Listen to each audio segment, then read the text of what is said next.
Hey guys, tonight we're tugging aside the velvet curtain on a place history tried to forget. A place wrapped in whispers and shadows, where the soft flicker of candlelight barely holds back the darkness outside.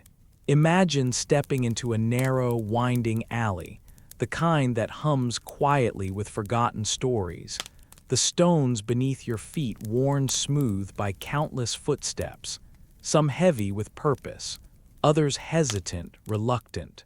This isn't just any alleyway, and the building you approach isn't just any building. It's a brothel, a house of secrets and survival, tucked away from the prying eyes of daytime crowds. You can almost smell the faint trace of lavender mixed with something earthier. The musk of human lives intersecting here. A blend of hope and despair that hangs in the very air like incense smoke curling towards a cracked plaster ceiling. Inside, the rooms are small, intimate, and dimly lit by candles that cast dancing shadows on faded wallpaper. The light spills gently over worn velvet cushions and the polished wooden tables where whispered negotiations take place, not just of coin, but of stories, of tentative trust, of fragile connections in a world that often offers little mercy. The walls themselves seem to lean in, eavesdropping on conversations. This is a refuge, a stage, and sometimes a prison all at once. Here, survival wears a delicate mask, stitched with grace and quiet resilience.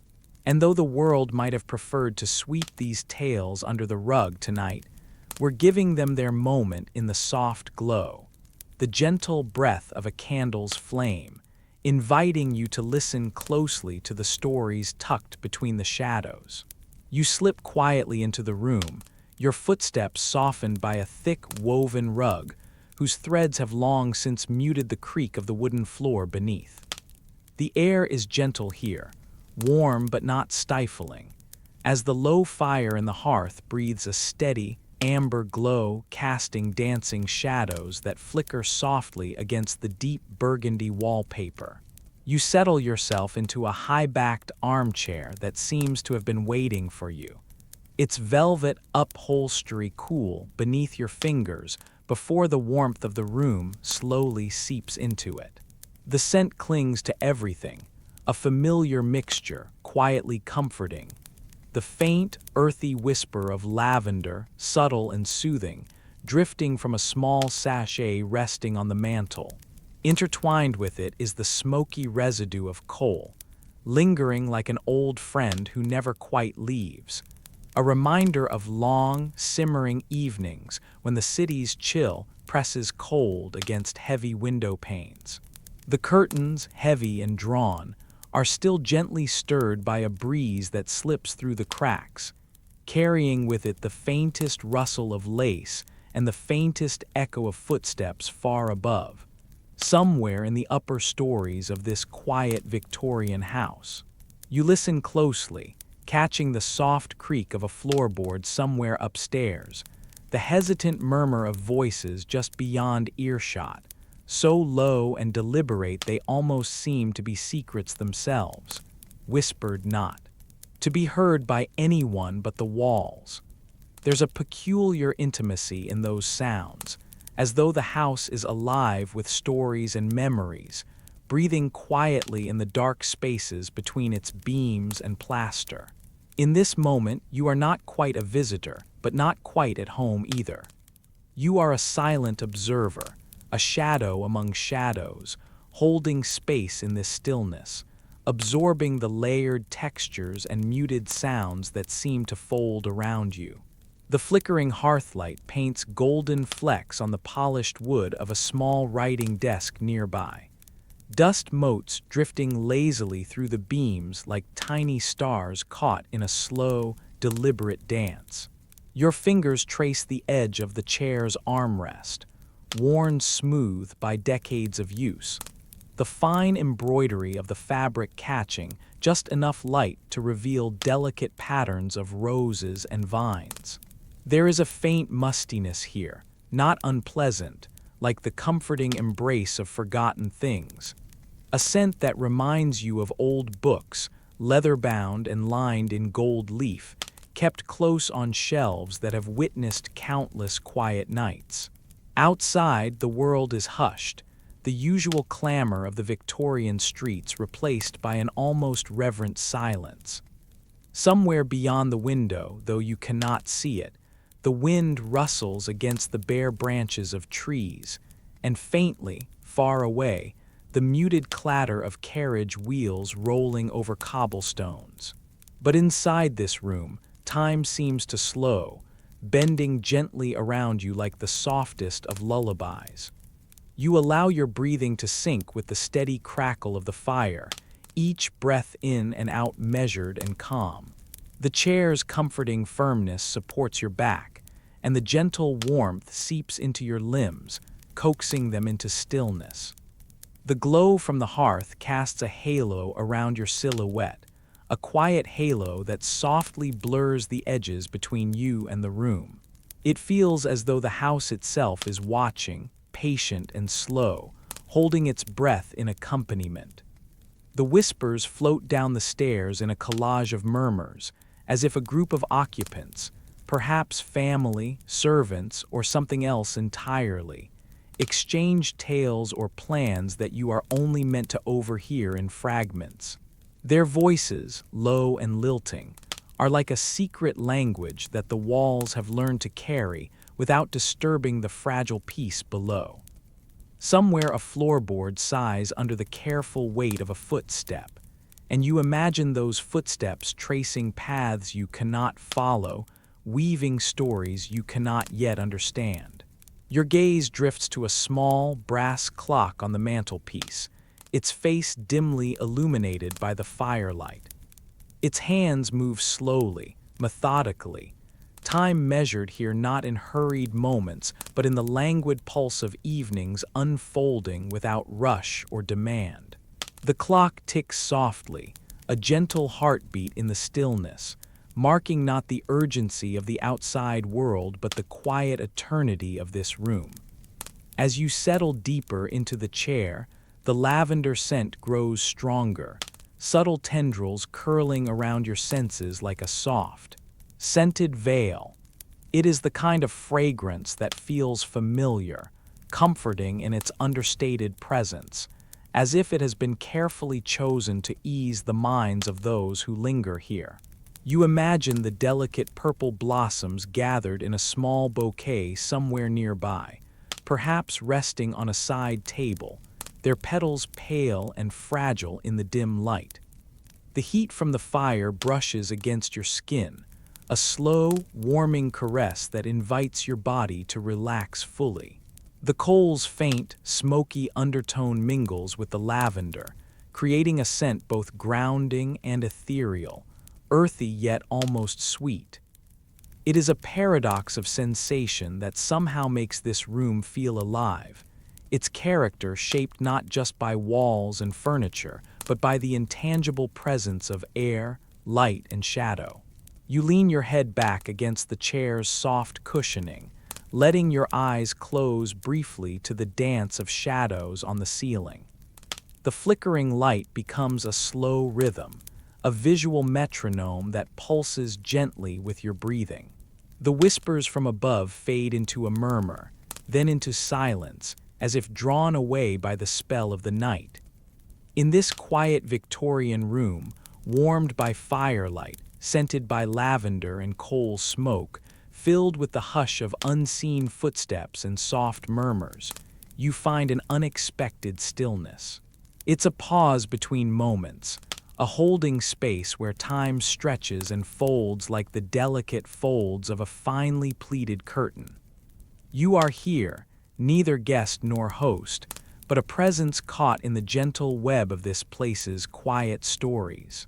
And as the fire burns low and the shadows deepen, you lie still, wrapped in the soft embrace of history, the gentle lull of the past whispering softly, inviting you to drift closer to sleep.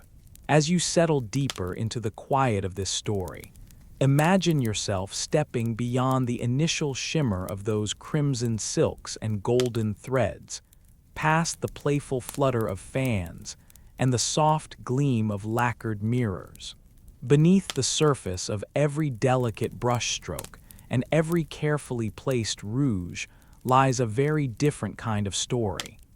This is not a tale spun from delicate pleasures or endless delights. Instead, it is one woven from threads of endurance, persistence, and the slow, often invisible work of daily survival. Picture yourself now not just in a single evening, but in the stretch of years, maybe even decades, spent within those wallpapered walls, heavy with the scent of incense and the faint trace of jasmine oil. You might imagine the light falling softly through paper screens, filtering in a dusty glow that seems to mute the colors rather than brighten them. The scent of worn wood and aged fabric lingers in the air, mingling with the faint musk of countless silken garments pressed tightly against the skin. Time here moves with a measured, predictable rhythm, soft but relentless. Behind the delicate lace and the shimmer of silk lies a daily routine as precise and demanding as a clock's. Unyielding tick. Early morning light creeps quietly in, rousing the household from its slumber. You can almost feel the sensation of cool, smooth silk slipping softly over skin, the quiet rustle of fabric as layers are carefully arranged, each fold, each knot, each pin meticulously placed.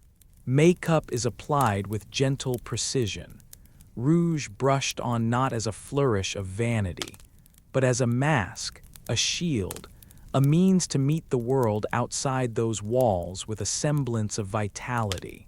Every stroke is a small act of resilience, a whispered promise to keep going. Imagine the scent of fragrant powders and perfumed oils mixing with the muted conversations in the adjoining rooms, voices barely rising above a hush, a constant undercurrent of protocol and expectation. The walls themselves seem to breathe with the weight of countless untold stories, of whispered hopes, quiet fears, and the exhaustion that comes from living a life that must always appear effortless, even when it is far from it. This is not a space of carefree pleasure, but a world built on patience and endurance. Imagine the women who inhabit these rooms, their days filled with endless repetition. The delicate art of conversation, the careful navigation of social hierarchies, the unspoken competitions and alliances. Their smiles, often so carefully arranged, conceal the weariness beneath. The beauty rituals they perform are not indulgences, but necessities, rituals that mark the passage of time as surely as the rising and setting of the sun. You might sense, as you imagine these walls, the weight of exhaustion pressing gently down, like the soft but unyielding touch of a velvet curtain drawn slowly across a window. Not just physical tiredness, but the fatigue of always performing, of always maintaining a facade. Each night, as the lanterns are extinguished and shadows stretch long across the floorboards, the silence that settles is not just peaceful. It is a respite, a fragile pause before the routine begins anew. So, as you lie back and let this story unfold around you, consider this. The life inside those luxurious rooms is not one of unbroken joy or endless ease. It is a story of quiet survival, of finding strength in routine, of crafting a life within strict boundaries. Behind every brush of rouge, every fold of silk, there is a human story, complex, often weary but remarkably tenacious. And as your eyelids grow heavier, let this thought drift gently into your mind. The shimmering glamour is only a surface. Beyond it lies a world of soft shadows and steady endurance, a life lived not in bursts of pleasure, but in the slow, persistent unfolding of each day. You lie back now, sinking into the soft embrace of your pillows, the faintest weight of a quilt draped gently over your legs. The world outside your window seems to dissolve into a quiet haze, the night air whispering secrets through the slightly cracked sash. In this moment, you let your eyes close softly, surrendering to the calm hush that wraps around you. The air here is thick, not with anything unpleasant, but with a mixture of candle smoke, stale perfume, and the earthy musk of damp stone walls. Flickering flames cast long, wavering shadows that dance lazily across the worn wallpaper, peeling slightly at the edges, as if revealing the quiet stories hidden beneath. You run your fingers lightly over the rough plaster, feeling the ridges and bumps, the coldness of a forgotten past meeting the warmth of a single, trembling flame. Moving slowly down the candlelit corridor, your footsteps muffled against the threadbare carpet, you notice the faint scent of lavender and rosewater hanging in the air, remnants of a woman's fleeting touch. The soft glow reveals small, framed photographs, cracked glass slightly fogged, capturing faces frozen in time, eyes that once held laughter or sorrow, or perhaps a glint of secret hope. You pause, breathing in the subtle perfume, feeling the quiet pulse of this place, where stories of love, loss, and longing intertwine in the soft shadows. There, pinned to the faded velvet of a notice board, are yellowed love letters tied gently with a fraying ribbon, their edges curled and brittle. The ink, once bold and confident, has softened into a delicate sepia, words spilling across each page like whispered confessions in the hush of night. You reach out, fingertips grazing the rough parchment, and you can almost hear the low murmur of a lover's voice, trembling with both passion and restraint, promising devotion amidst the clatter and clamor of the city beyond these walls. Further along, beneath a fragile beam of moonlight filtering through a small, grimy window, lies a pile of unpaid debts, receipts and tally marks scrawled hastily in charcoal on scraps of paper. Each mark a quiet echo of a transaction made not just with coins, but with trust and survival. You trace the jagged lines with your eyes, imagining the whispered negotiations behind closed doors, the sly glances exchanged, and the tired sighs that follow a day's hard, delicate work. As you continue, your feet soft against the creaking floorboards, you feel the subtle ache of early morning, the kind that settles deep into tired muscles and worn bones. A faint drizzle taps gently against the window panes, blending with the low hum of awakening voices and the occasional clink of porcelain cups from the kitchen. You can almost sense the slow stirring of the women who inhabit this place, their bodies heavy with exhaustion, yet somehow still moving with the fragile grace of dawn's first light. In this slow, candle-lit world, the brothel is not merely a place of shadows, but a sanctuary of quiet stories. The whispered letters, the unpaid debts, the morning aches, each a delicate thread woven into the tapestry of lives lived on the edge, caught between necessity and desire. So, let your breath fall deeper, your mind drift softer, and follow me now through these corridors of fading light and lingering scents, where every corner holds a story waiting to unfold, just beyond the reach of sleep. You step inside the quiet, shadowed room, the wooden floor creaking ever so softly beneath your worn boots. The faint scent of damp earth clings to their leather, cracked and softened by long roads and colder nights than you care to remember.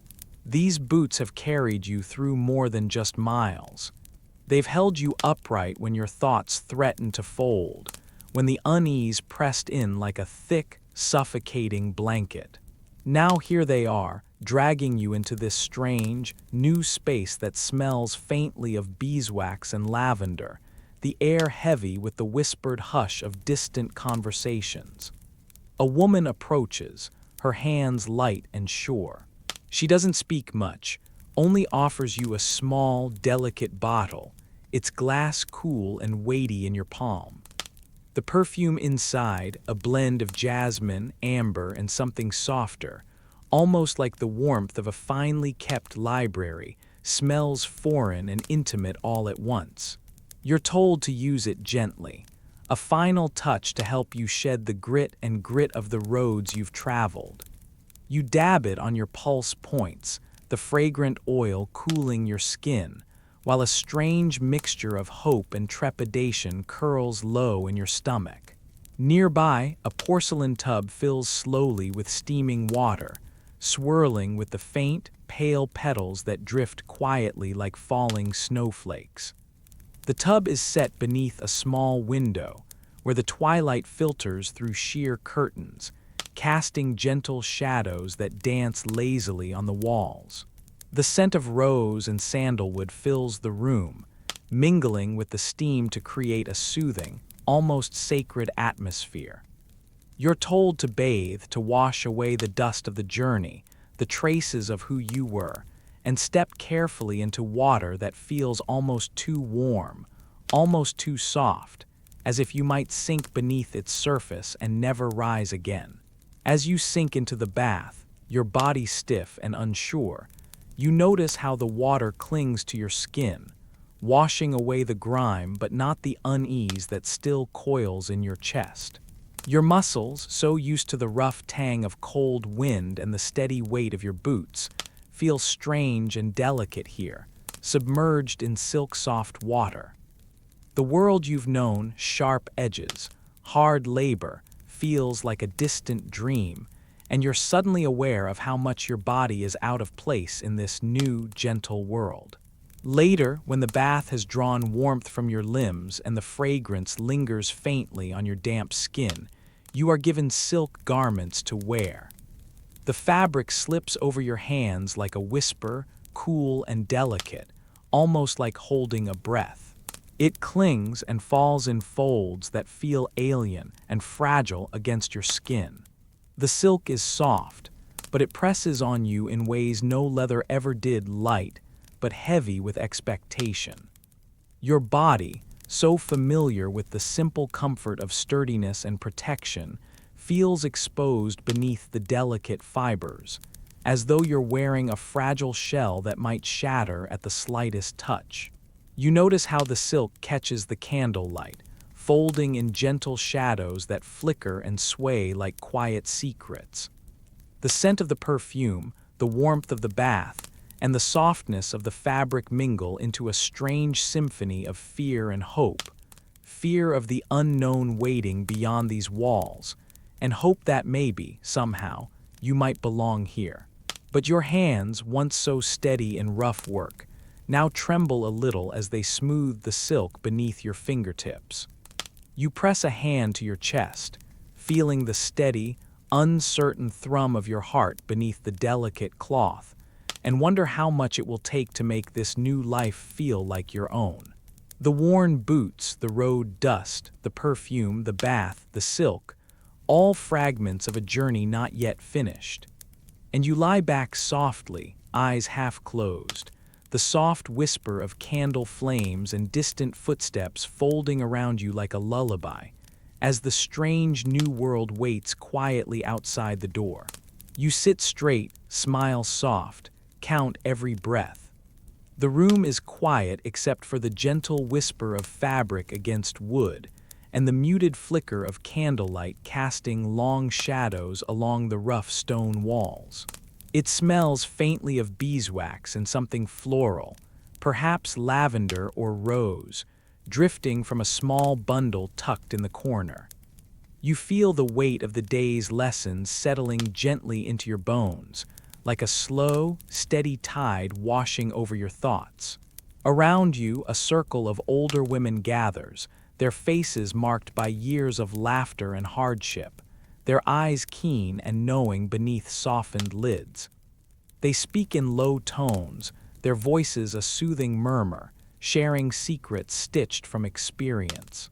This is your training, not in swordplay or harsh commands, but in the subtler arts.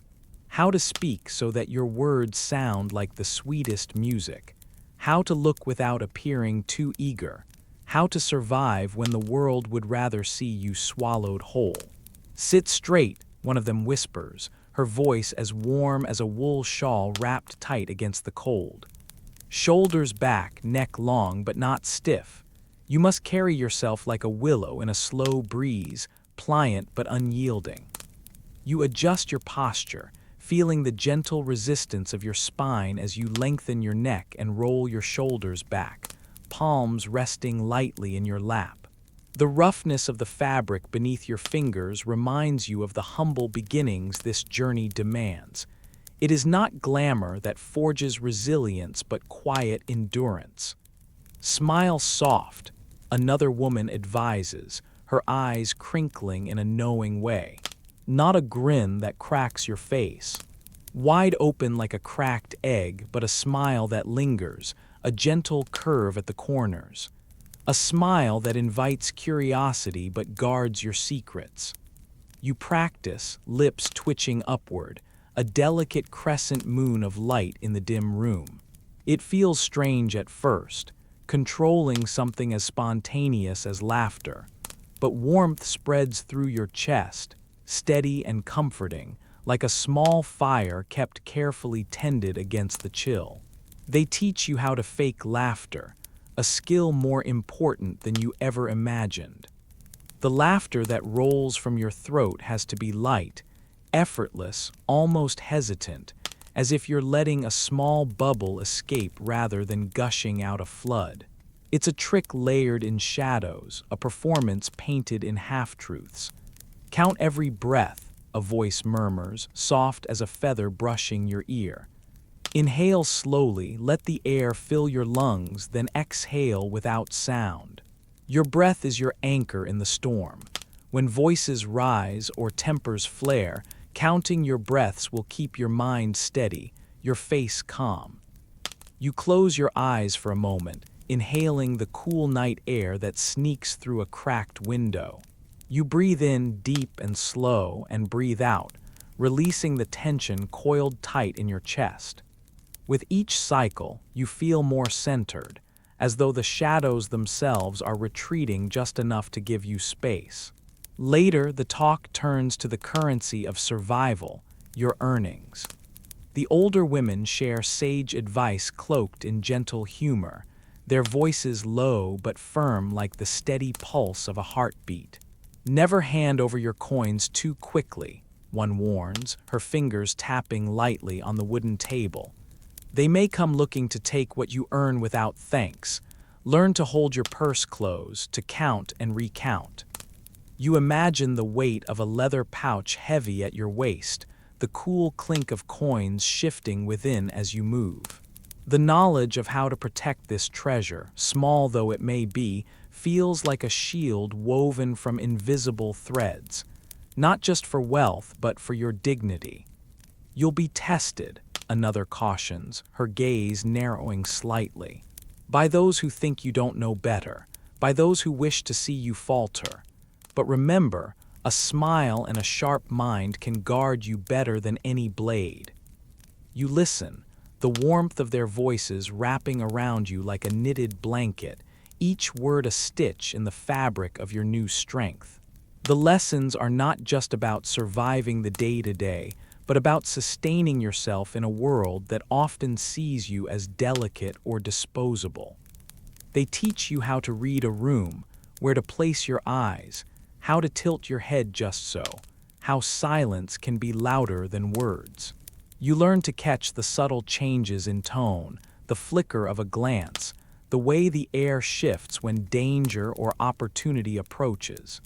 It is a language without sound spoken. In the spaces between heartbeats, your hands grow familiar with small gestures, a soft touch to an arm, a nod of acknowledgement, a brushing away of invisible dust, all designed to convey warmth or distance as the moment demands. Each motion is practiced until it becomes as natural as breathing. And in the quiet moments between instruction, you find yourself imagining the lives of these women, the battles they've fought unseen, the nights spent weaving dreams into reality, the courage held like a secret flame deep within. Their stories are whispered into your skin, anchoring you to a lineage of resilience. As the candle flickers low, sending tendrils of smoke curling toward the ceiling, you close your eyes and feel the slow unfolding of your own strength. You are learning not just to speak or to smile, but to survive with grace. To be both seen and unseen, heard yet mysterious. You sit straight, smile soft, count every breath. And with each inhalation, you draw in not just air but the quiet power of those who came before you. A gentle, unbreakable tide carrying you forward into the night. You find yourself standing before a narrow mirror framed in burnished gold, its surface slightly dulled with age, like a distant memory caught in glass. The flickering flame of a single candle nearby casts soft shadows that dance across the room, and you lean in closer, drawn to the fragile artifice of a face carefully constructed each morning in the delicate half-light. The air is thick with the scent of lavender and almond oil, mingling with the faint, persistent tang of chalk dust, ever present, ever masking. You can almost taste it on your lips, that fine, powdery residue, dry and chalky, as if you had pressed your mouth against a dusty windowsill on a forgotten autumn afternoon. This is the veil that many women wore, layer upon layer of pale powder applied to conceal more than just blemishes. It was a mask, a fragile, fragile mask meant to obscure the bruises that bloomed beneath the fragile skin, the hidden stories of resilience and quiet suffering. You imagine the slow, deliberate motion of the small brush loaded with the white dust, sweeping over cheeks and brow, smoothing out the shadows, the purple and blue and yellow hints of pain that must never see the daylight. The powder's cold touch leaves a faint, almost imperceptible dryness, like the kiss of winter air on bare skin. As you watch, the woman's fingers, delicate, yet careful, press gently to her cheek, feeling the smooth surface she has crafted, a surface that betrays nothing.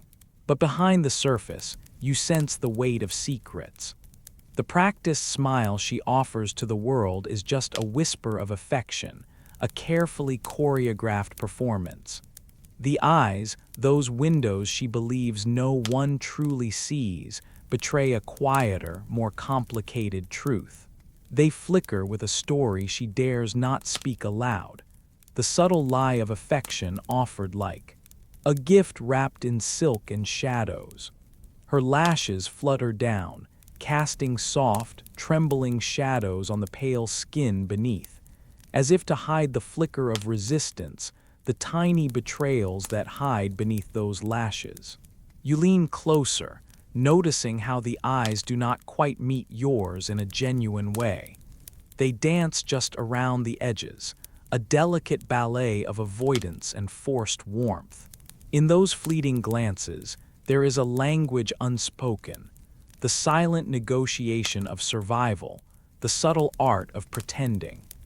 The air is heavy with the faintest smell of rosewater, mingling with the musty scent of worn fabrics and the faint metallic hint of blood suppressed beneath layers of silk and cotton. You notice the corset, laced so tightly around her waist that each breath is measured, constrained, deliberate. The laces dig softly into her skin, a constant reminder of the roles she is expected to play. The pressure is both a boundary and a burden, creating a silhouette that the world admires, even as it presses against the very breath she needs to live. The slow, tightening embrace reminds you of stone walls closing in, of a cage gilded and adorned with ribbons. Beneath the corset, the gentle scratch of lace brushes against her skin. The fabric is delicate, almost fragile, yet the threads have been worn through countless nights, too many, too often.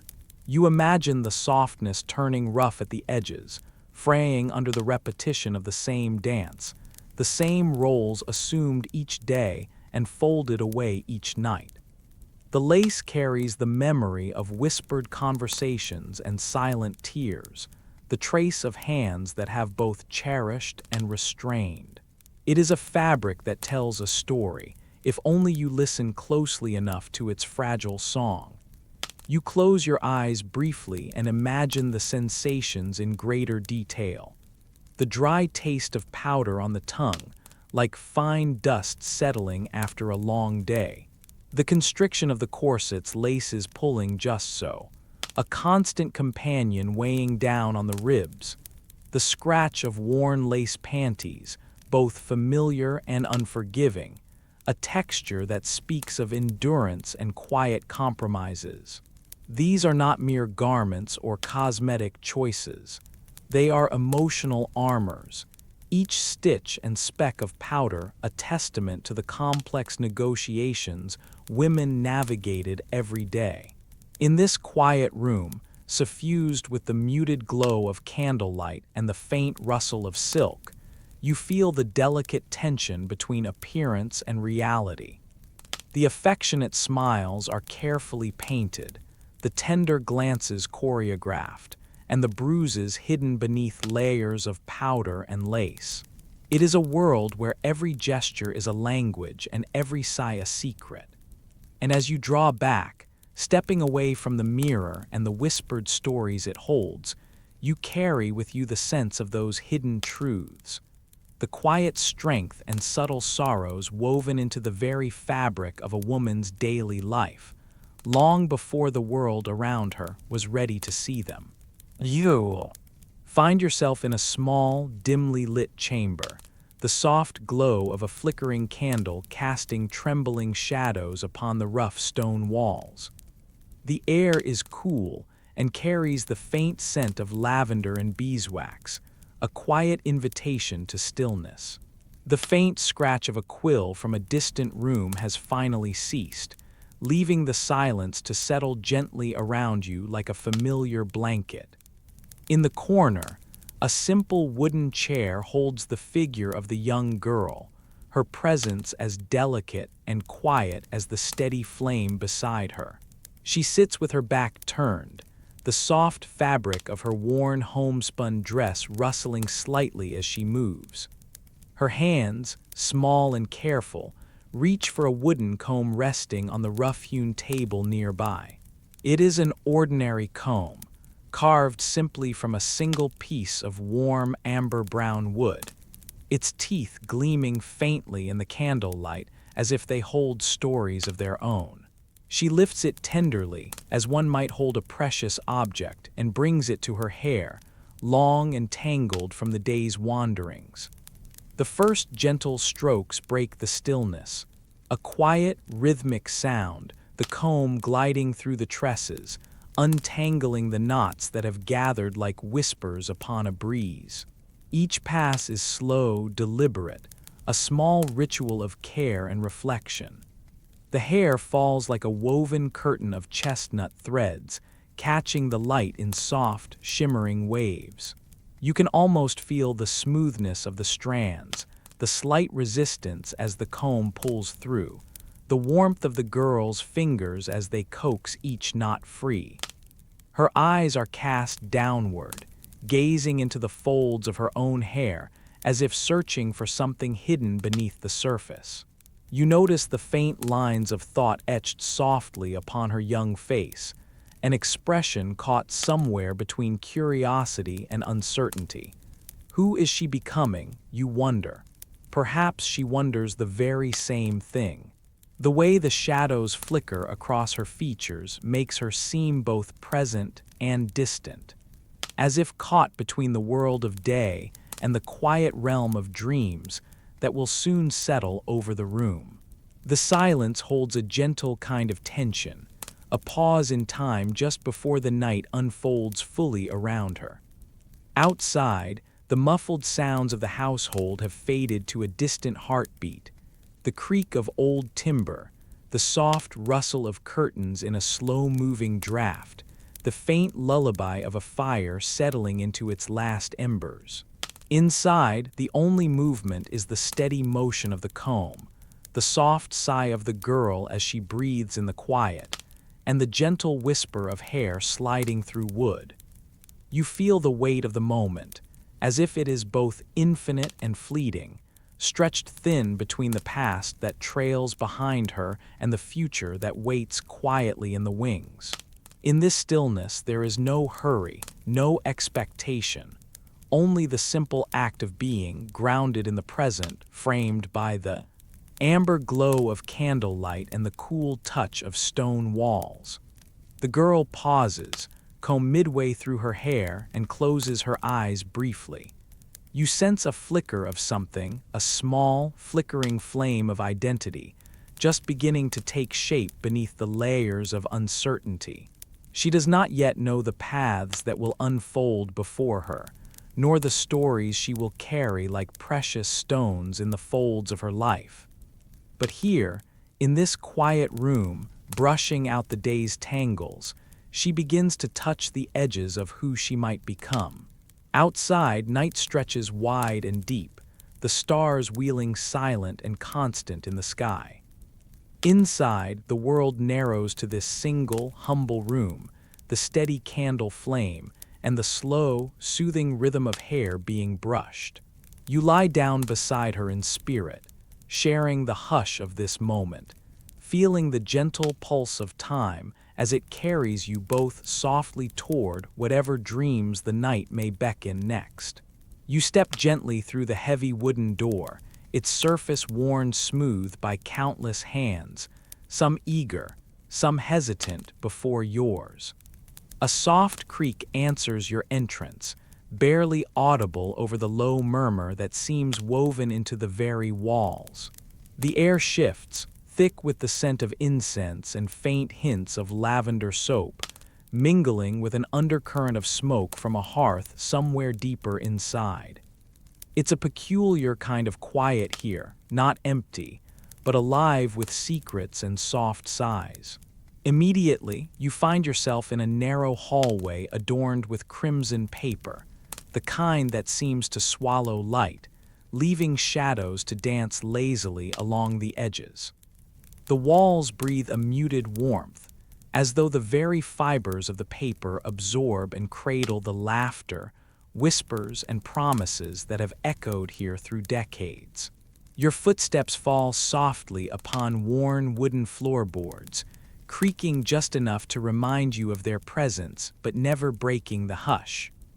Along this corridor, doors punctuate the papered walls at regular intervals, each one a modest portal into a world tucked away from the daylight.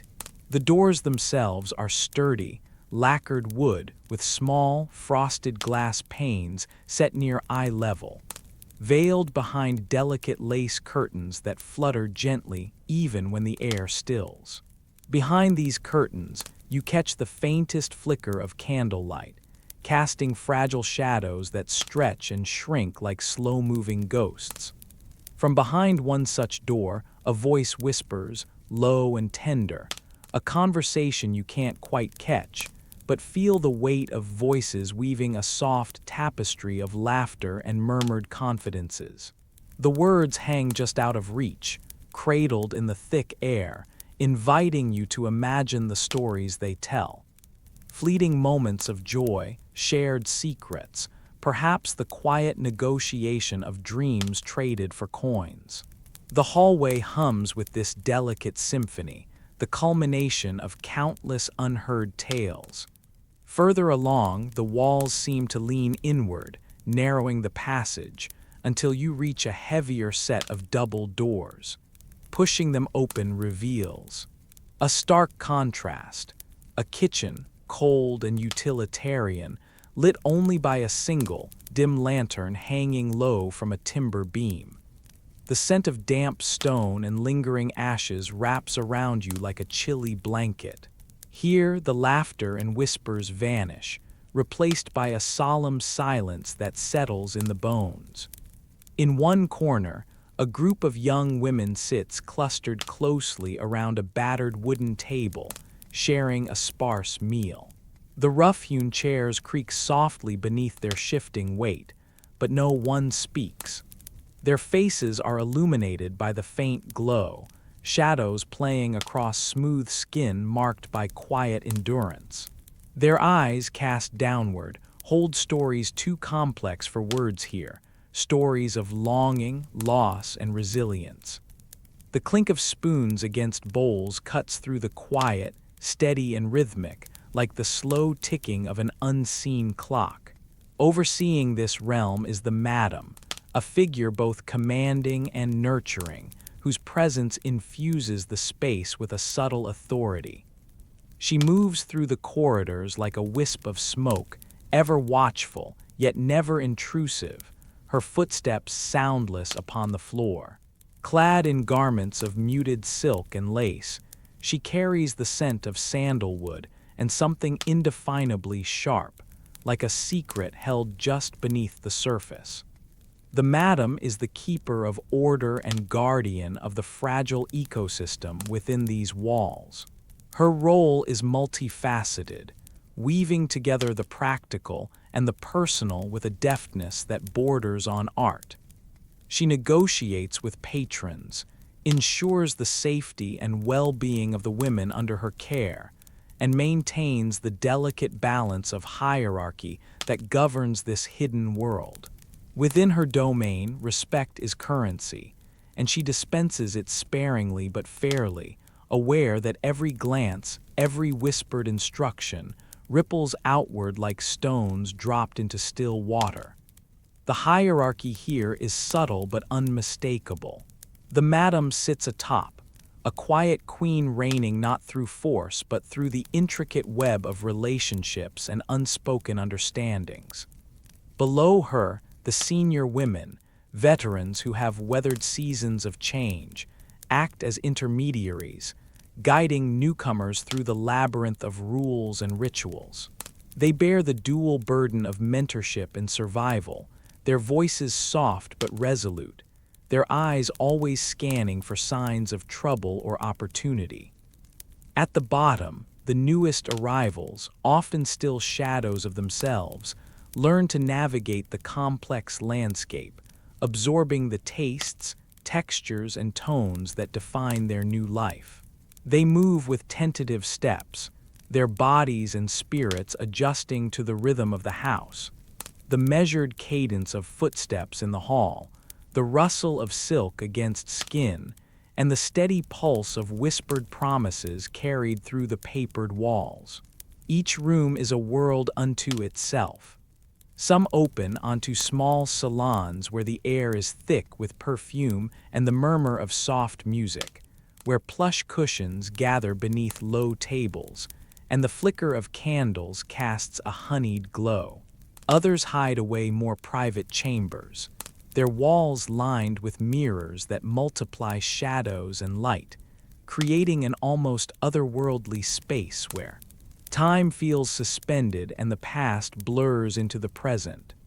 The brothel is a place of contrasts, the warmth of whispered intimacy and the chill of calculated commerce, the softness of velvet and the hardness of stone beneath your feet. It is a refuge and a cage, a theater of pretense and genuine connection, layered with the scents and sounds that leave their mark long after you have stepped back into the cool night. And as you linger in the doorway of the kitchen, watching the silent meal unfold, you realize that beneath the surface of crimson paper and candlelight lies a story far more complex than the casual visitor could ever guess. You lie down on a narrow wooden bench, the faint scent of beeswax lingering in the air, mingling with the faintest trace of damp stone from the walls. The room is softly illuminated by a flickering candle, its flame casting long shadows that dance quietly against the rough-hewn beams overhead. Outside, the wind murmurs through ancient trees, a faint sound that seems far away, almost like a distant whisper guarding the secrets of the past. Here, in this small monastic cell, you begin to understand the invisible web of rules that governed life within these walls, rules both carved in parchment and spoken in hushed tones. Morning arrives not with the sun's gentle light, but with a summons that slices through the stillness. You are expected to wake long before dawn, often by the faint tolling of a heavy bell that vibrates through the cold stone corridors. There is no lingering under the covers here. By the time the first gray light seeps through narrow windows, you must be washed, not with warm water, of course, but the brisk chill of cold water poured over your hands and face. The chill sharpens your senses, but also reminds you that comfort is a luxury rarely afforded. Immediately, you dress in the habit assigned to you, not a choice, but a symbol. The heavy woolen robe, coarse and rough against your skin, the hood that frames your face like a shadow. This is your uniform, your identity, your silent confession. The rules governing your attire are meticulous. The habit is to be kept plain, unadorned by any hint of vanity. No colorful threads, no personal embellishments. Even the shoes you wear are simple leather, sometimes patched and worn but carefully maintained. The unspoken message is clear. Any attempt to stand out, to claim individuality in these trappings, risks drawing unnecessary attention, and not in a good way. You dress not to please yourself, but to serve the greater order, to blend into the rhythm of communal life, a moving part of an ancient engine. Beyond dress and waking hours, there is the matter of obligations. The monastery, like any institution, has its own economy. Fees are owed, though not in gold coins for luxury or entertainment. Instead, they come as contributions to the communal stores, a share of your labor, your time, your very essence. The scriptorium requires parchment made from delicate animal skins, a rare and costly resource you must help procure or pay for through work.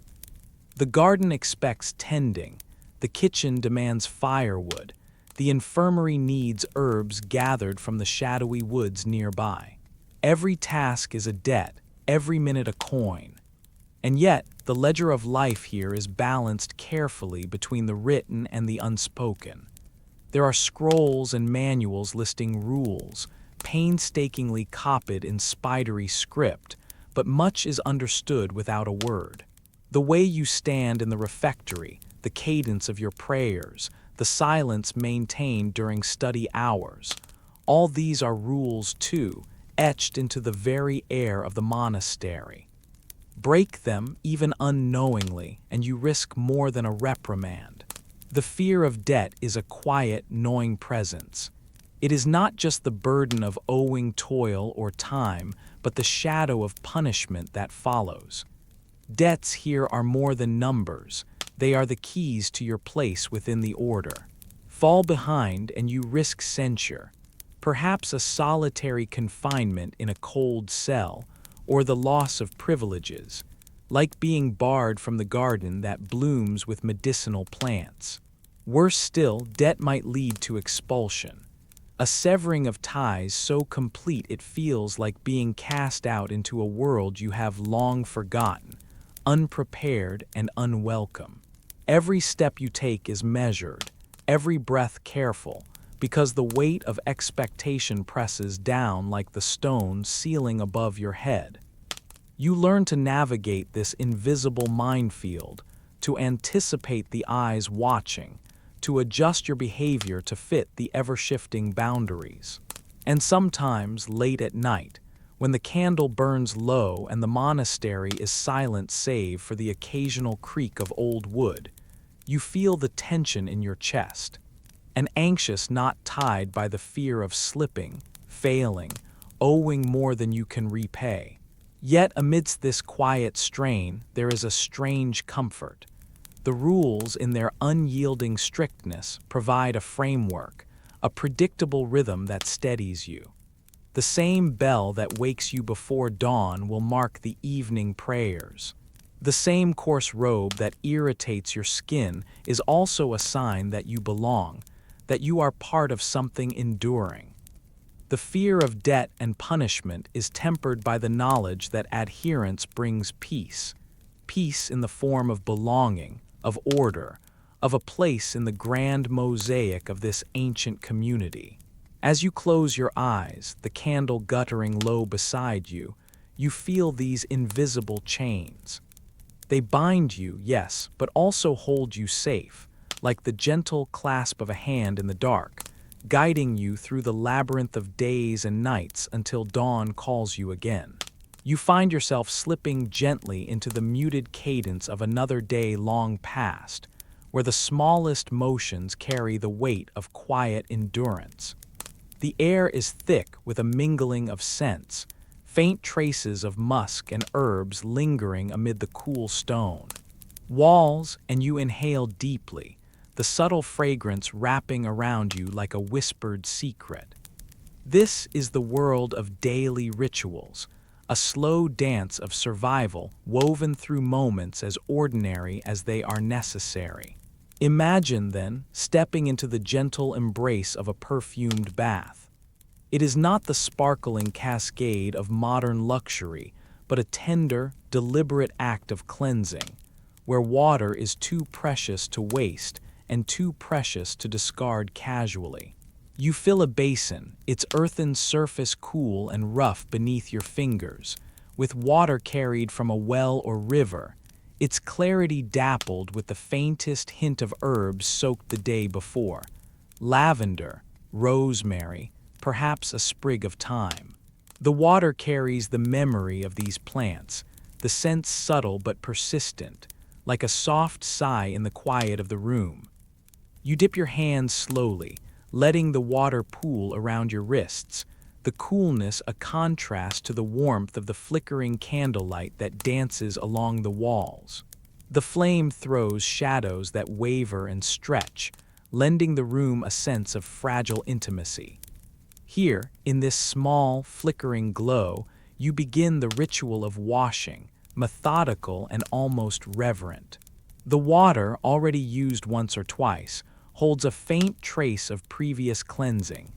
Layers of sweat, dust, and toil mingled with the essences of herbs and the faintest whisper of soap, if you are fortunate to have some.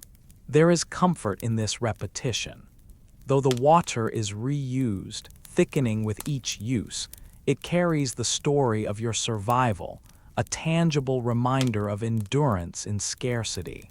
With every careful motion, you wash away the day's grime, the marks of labor etched into your skin, while the fragrant bath water holds onto its whispers, the past mingling with the present, a cyclical lullaby of care and perseverance. After the bath, you reach for a small, worn cloth, its texture soft but threadbare, a testament to many washes and many hands. You dab at your skin gently, the fabric absorbing the water with a faint scratchiness, a reminder that even comfort has its edges. And then comes the delicate, almost secretive act of shaving by candlelight. The candle's flame is the sole witness to this quiet ritual. Its warm glow is both friend and foe, casting comforting light but also flickering unpredictably, threatening to spill shadows across your careful movements. Your hand trembles slightly as you bring a small, sharp blade to your face. The metal sings softly against the skin, a whisper of cold steel on warm flesh. This is not a hurried gesture but a slow, deliberate act, each stroke measured, careful, almost tender. You shave to erase the roughness of the day, to smooth away the coarse stubble that clings stubbornly to your jaw. The ritual is a small ceremony of renewal, an assertion of control in a world that often feels unruly. Sometimes the process leaves behind faint bruises or nicks, tiny imperfections that color the skin with soft purples and blues. In Response: you reach for a fine dusting of powder, a mixture of chalk and fragrant herbs, applied with a gentle hand. The powder settles over the bruises, dulling their sharpness, softening their presence under the glow of the candlelight. It is a quiet act of concealment, a tender attempt to mask the evidence of hardship. The scent of the powder, a hint of lavender or rose, lingers briefly on your fingers, a fleeting comfort. With your face renewed and your body cleansed, you move on to the next ritual, counting coins. The small pouch at your waist is worn and soft, the leather creased and fragrant with use. You untie the strings slowly, the rustle of the leather a whisper in the stillness. Inside, the coins clink softly, a gentle, metallic murmur that fills the quiet space between heartbeats. Each coin is a small, cold weight of survival, evidence of labor, barter, or luck. You sift through them with deliberate care, your fingers tracing their edges, noting the slight differences in size, the faded images pressed into their faces. There is a rhythm to this counting, a steady pulse that grounds you in the moment.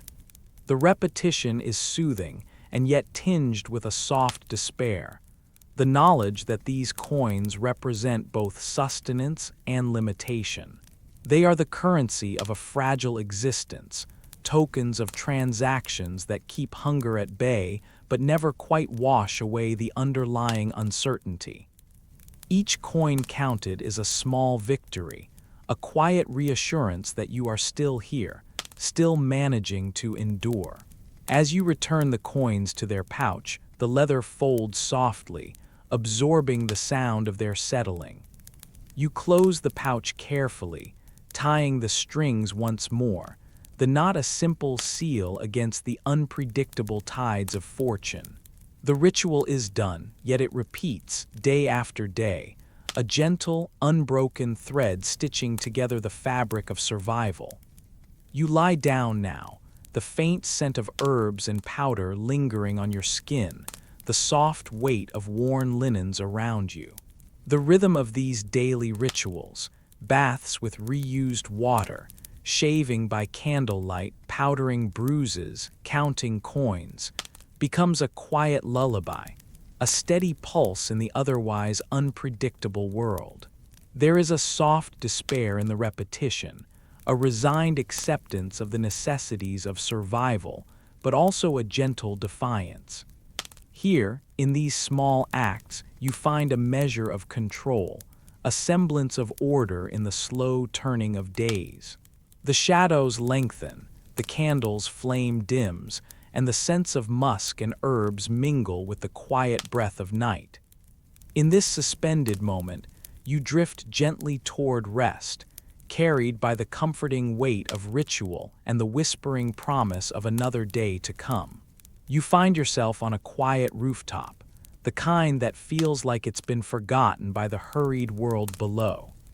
The air is cool and soft against your skin, carrying a faint whisper of something smoky and sweet, maybe the faint scent of wood smoke curling lazily through narrow streets.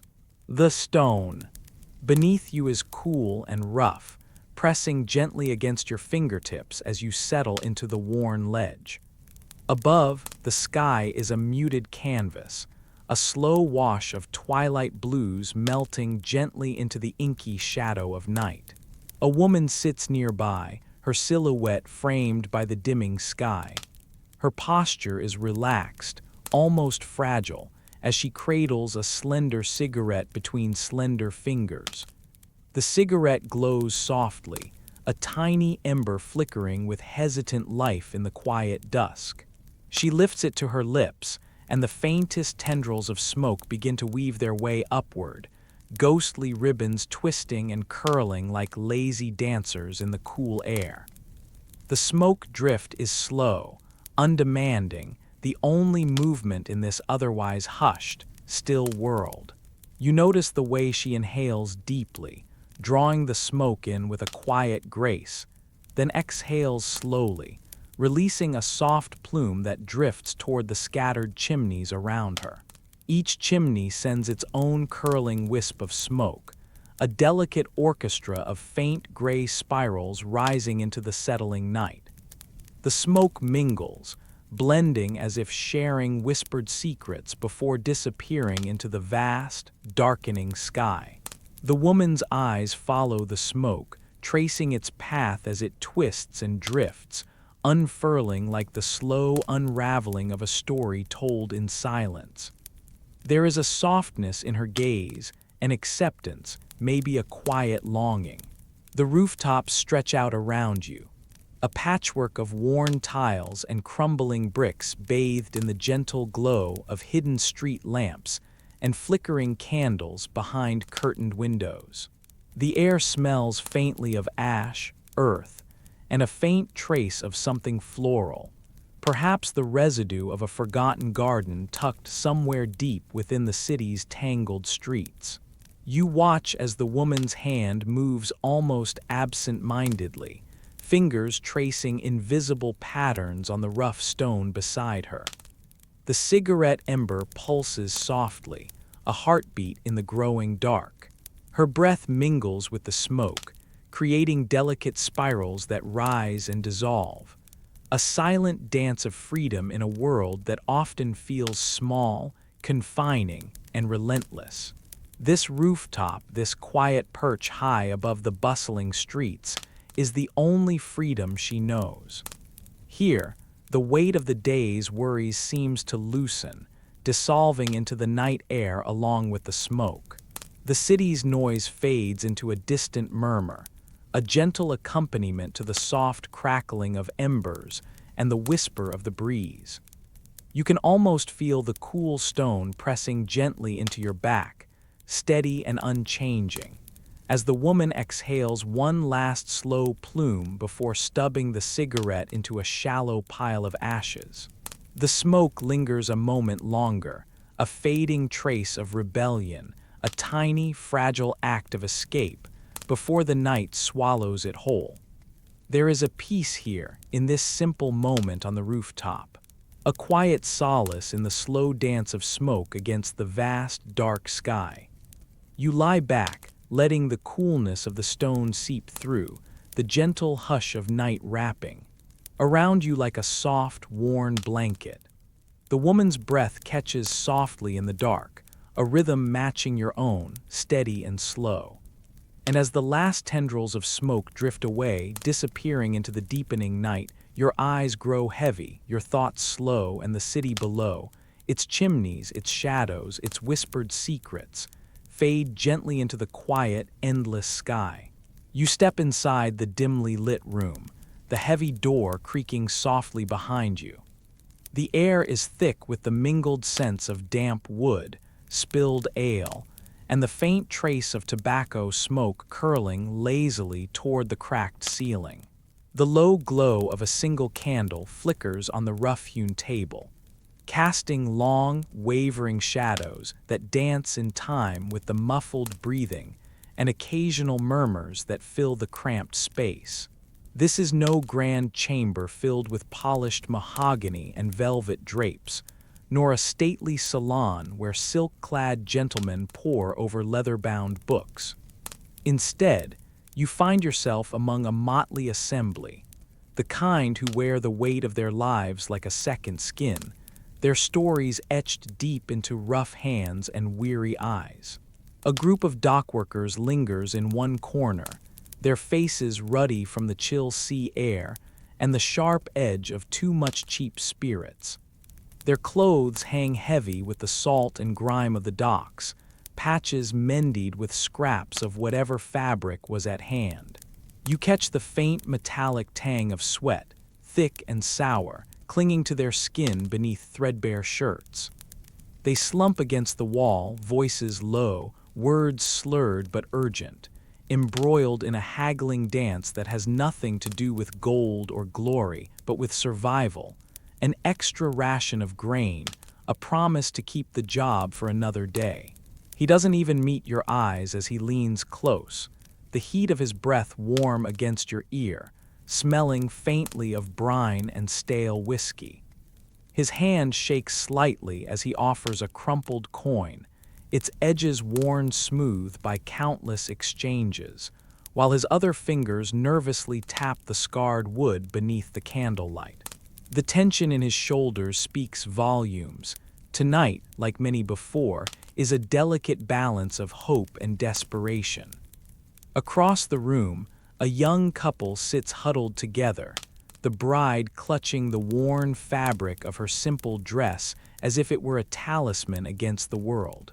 Her eyes, wide and glistening, flick toward the door each time it creaks open, as if expecting a shadowed figure to step inside and shatter the fragile peace. The groom's hands tremble just a little as they reach out, fingers brushing hers with a tentative promise. Their breath mingles in the cold air, faint plumes of vapor dissolving slowly toward the stone floor. You notice the faint scent of lavender hidden beneath the pervasive musk of sweat and smoke, a desperate attempt to hold onto something pure amidst the grit. The bride's whispered words are almost inaudible, laced with both hope and fear, negotiating terms that will bind them legally but also protect them from the harshness that waits beyond these walls. Near the hearth, where the dying embers cast a soft, orange glow, sits a figure quite unlike the others. His garments, though threadbare, are of finer make, a tarnished silk waistcoat, a frayed cravat tied loosely around a pale neck. The aristocrat's eyes glint sharply in the half-light, cold and calculating beneath heavy lids. There is a cruel set to his mouth, as if the very idea of compassion is a foreign language that he refuses to learn. He leans back in his creaking chair, fingers steepled, observing the room with quiet amusement.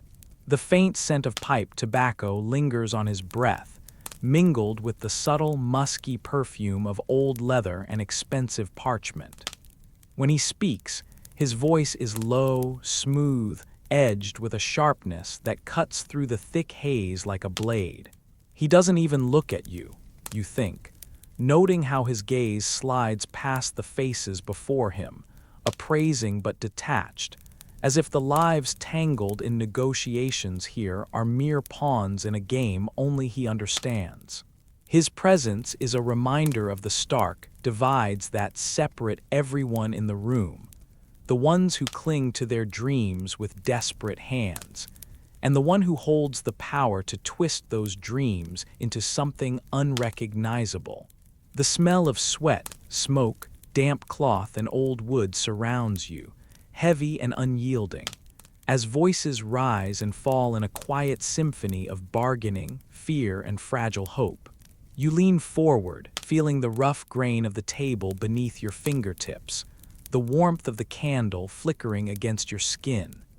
Here, in this unremarkable room, lives are laid bare, not polished tales of heroism or grandeur, but the raw, unvarnished human stories that whisper just beneath history's surface. You breathe deeply, the mingled scents filling your lungs, grounding you in this moment, a small fragment of the vast, tangled tapestry of the past. Here, among drunk dockworkers, trembling newlyweds, and cruel aristocrats, the true stories unfold, soft and strange and endlessly human. You find yourself stepping softly into a dimly lit chamber somewhere along the winding alleys of a 19th century city. The faint aroma of worn leather, mingled with the sharp tang of stale tobacco smoke, lingers in the air. A single candle flickers gently atop a rough-hewn wooden table, casting long shadows that seem to dance quietly on the cracked plaster walls. Here, in this subtle hush, you begin to sense the invisible economy that hums beneath the surface of everyday life, one shaped by whispered bargains, fragile hopes, and the smallest units of time. Imagine a young woman in this world, her hands calloused, her cheeks tinged with the faintest blush under the gaslight's soft glow. She navigates a precarious existence, where every breath, every moment of connection, carries a price etched not just in coins but in the deep ledger of survival. You can almost hear the faint clink of copper, pennies collected in a small cloth pouch, a modest fortune at once vast and vanishing. Her earnings, measured not in grand sums but in delicate increments, are the lifeblood of her days and nights. Perhaps she receives a shilling or two for an hour's companionship, a modest sum that must stretch across the demands of shelter, sustenance, and secret needs. Rent, like an ever-looming shadow, quietly devours a significant portion. You picture the landlady, with her shrewd gaze and sharp tongue, extracting payment through clenched teeth, a ritual repeated week after weary week. It's a grim accounting. Half, sometimes even more, of what she earns must be surrendered to claim a narrow room with a creaking bed and a window stained with grime. The cost of medicine, too, whispers its way into this fragile calculus. In an age before antibiotics and modern clinics, every cough or ache might demand bittersweet remedies, ointments of unknown origin, and doctors' visits that come wrapped in anxiety and hush. You can almost sense the bitter taste of a tonic, the warmth of a poultice pressed gently against a fevered skin, and the quiet relief mingled with fear. These little expenses, seemingly small on their own, pile one upon another, insidiously eroding what little remains from her earnings. Even more unsettling are the bribes, furtive payments exchanged like whispered secrets to keep doors open or to silence watchful eyes.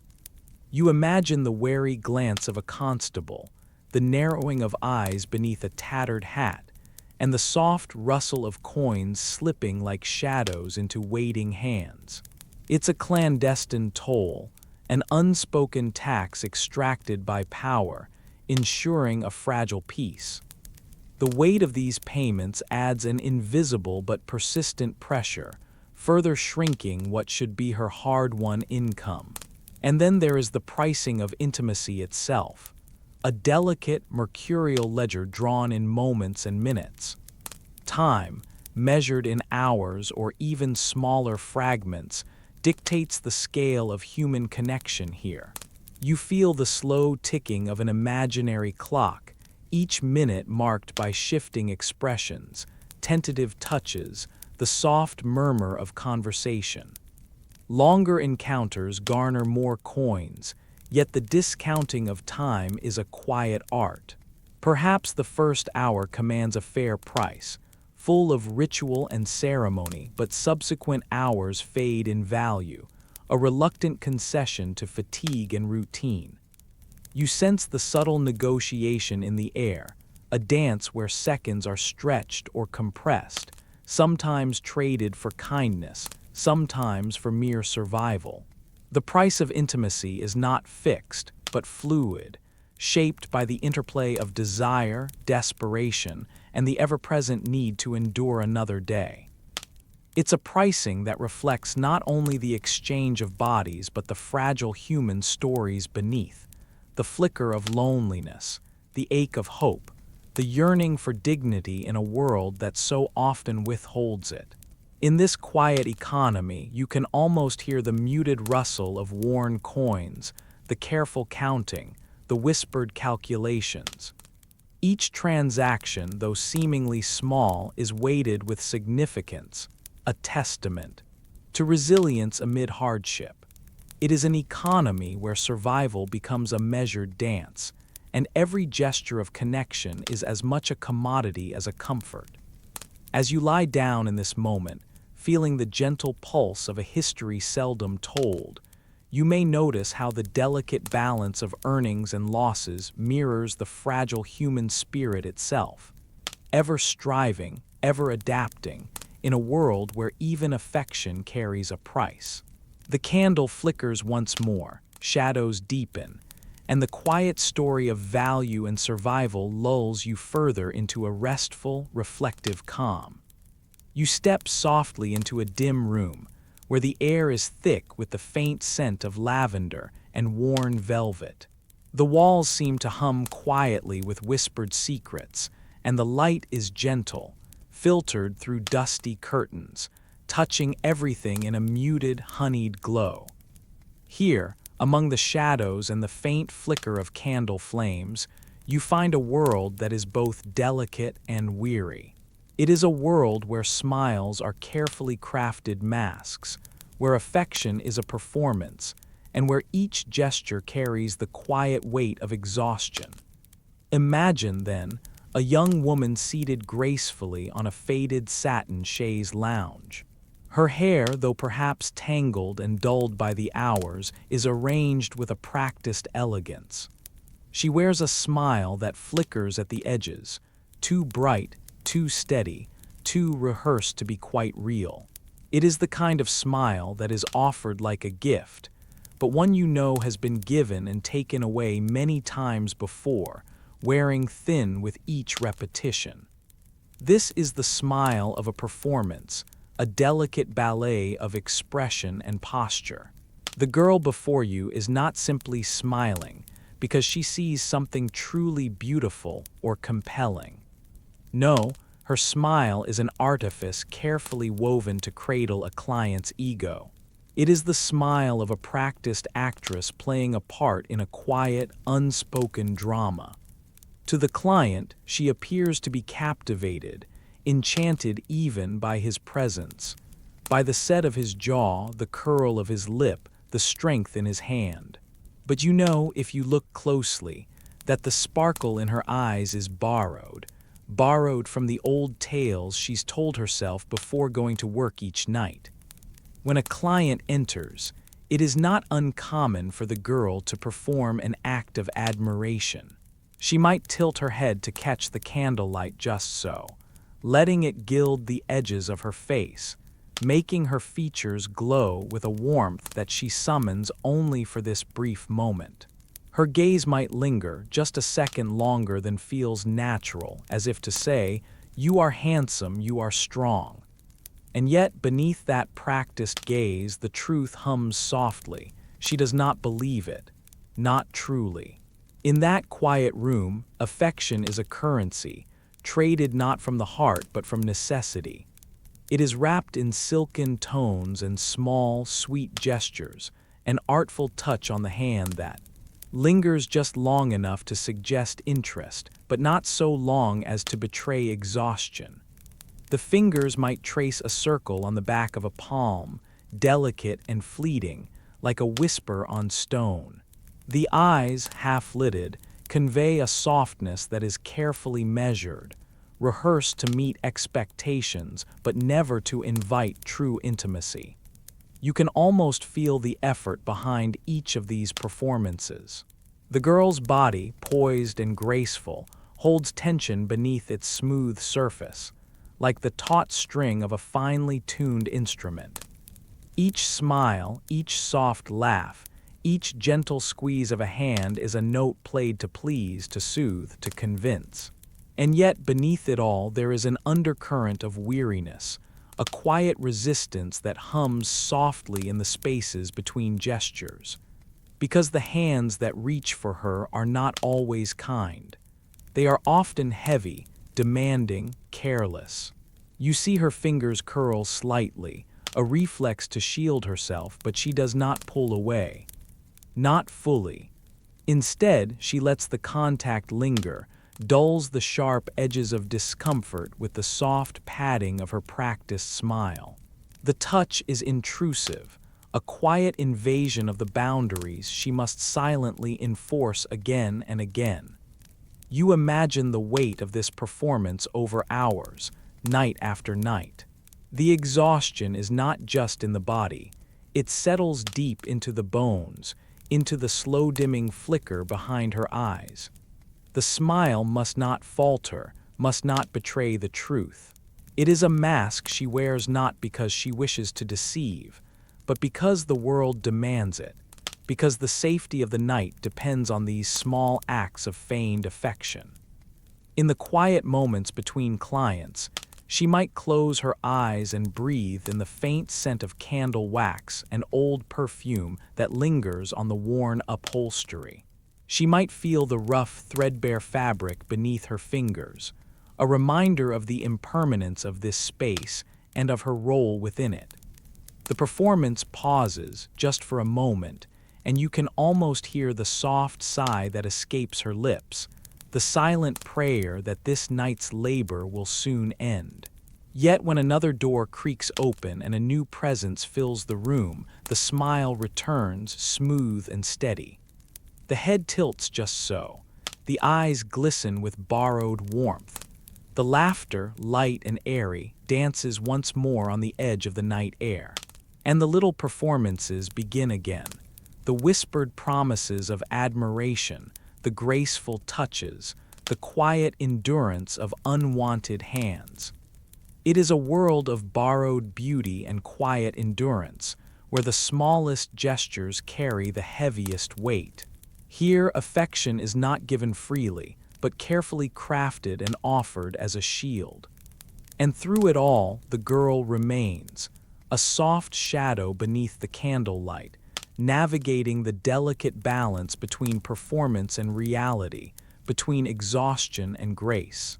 You find yourself standing beneath the gentle flicker of a gaslight, its warm, wavering glow casting long, soft shadows along the cobblestone street. The night air hangs heavy with the faint scent of damp stone and the lingering trace of chimney smoke, curling upward like a lazy ribbon toward the darkened sky.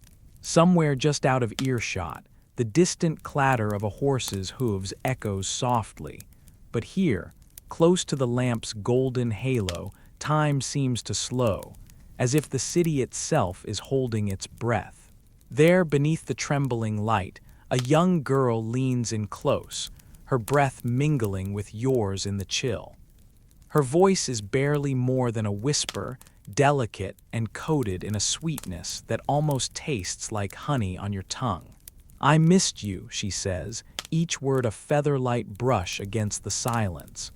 It's a phrase you might have believed, if not for the faint catch in her voice, the way her eyes flicker away, caught between truth and the gentle art of persuasion. She pulls her shawl tighter around her thin shoulders, the fabric rough but comforting against her skin, like an old story told and retold beside a dying fire. You notice the small coin purse dangling from her wrist, its worn leather cracked and soft from use. It jingles quietly as she moves, a subtle reminder of purpose beneath the tenderness. The extra shilling she hopes to earn hangs between you, invisible but almost tangible, a delicate thread woven into the night's fragile tapestry.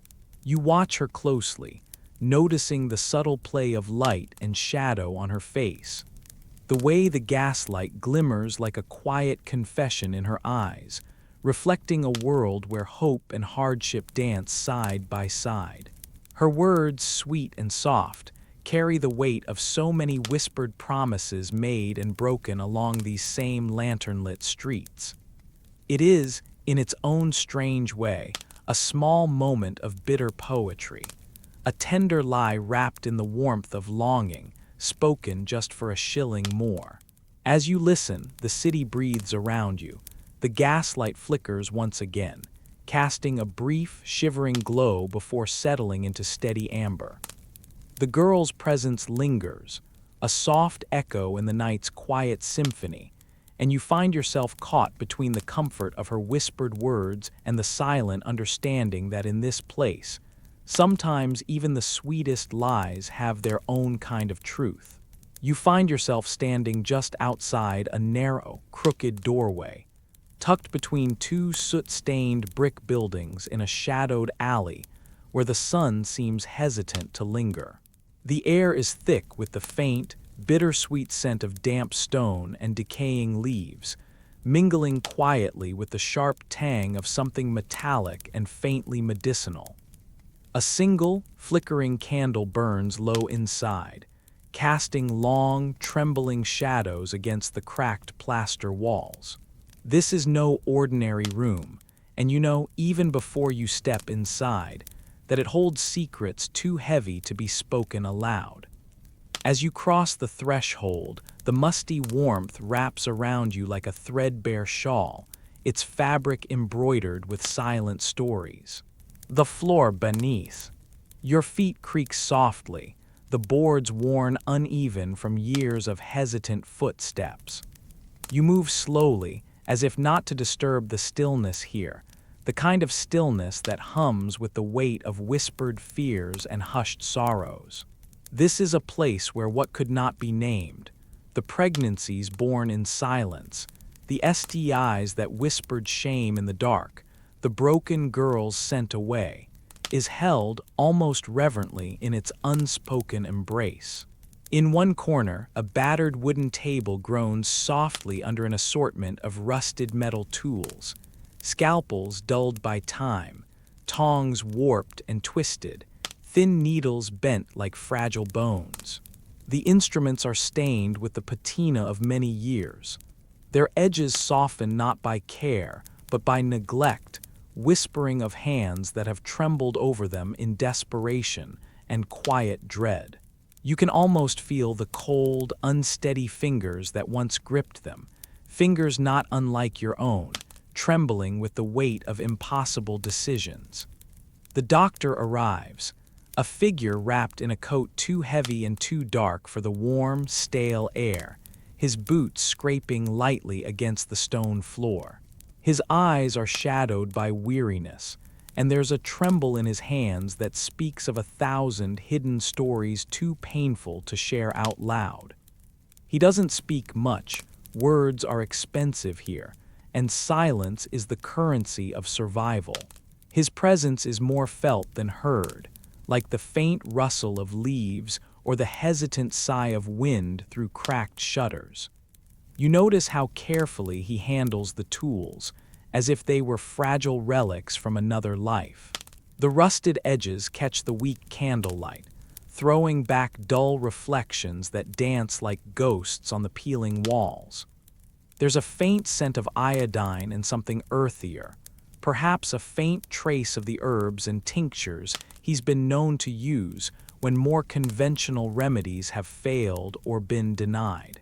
The stories this doctor carries are woven into the cracked plaster and the faded floorboards, the silent chronicles of girls and women whose bodies have been marked by pain, secrecy, and fear. Some came here with swollen bellies that could not be spoken of, pregnancies that were wrapped in shame, and too many silent prayers. Others bore wounds invisible to the eye but scalding to the soul, the sting of illnesses whispered about only in the darkest corners. You can almost see them, those broken girls, arriving under the cloak of night, faces pale and eyes downcast, clutching tattered shawls against the chill and the judgment that awaited beyond these shadowed walls. They were sent away, banished from the light and the laughter of their communities, exiled to a liminal space where stories ended without proper words or ceremonies. This room, with its flickering candle and rusted instruments, was both their sanctuary and their sentence. The doctor moves with a careful, almost reverent touch, as if the work he does here is both a mercy and a burden too heavy for one man to bear alone. His gaze lingers. For a moment on a small, worn photograph pinned to the wall, a faded portrait of a woman whose eyes hold a kind of quiet defiance. Perhaps she was one of the girls who found a sliver of solace here, or perhaps she was a reminder of the cost of silence. You breathe in the heavy air, thick with stories that refuse to be erased, and feel a strange mixture of sorrow and respect. This room, this visit, unfolds slowly, like a secret told in whispers at 2 a.m., when the world outside fades and only the fragile threads of human resilience remain.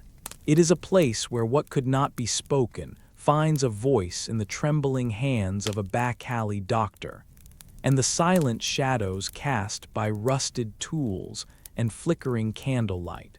You step quietly through the heavy wooden door, the faintest creak swallowed immediately by the thick velvet curtains that line the narrow hallway. The air is cool and smells faintly of lavender and old wood polish, like a forgotten drawer where secret letters once lay hidden. In the dim candlelight, the shadows cling to the walls as if they remember every whispered secret spoken here, every hesitant confession made under the veil of darkness.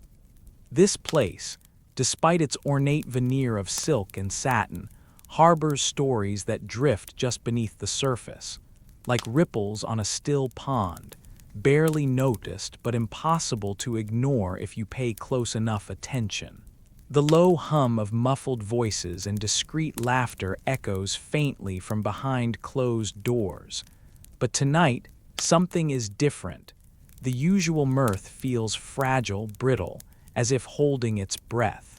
You find yourself drawn down a narrow corridor, where the flickering candle sconces cast dancing shadows that twist and stretch like silent ghosts across the peeling wallpaper. Here the secrets are thickest, wrapped in silken sheets and whispered through cracked lips. There was a man, a wealthy client. No one ever spoke his name aloud, but everyone knew the story. He was a man of fine clothes and finer habits, who frequented this establishment under the guise of discretion.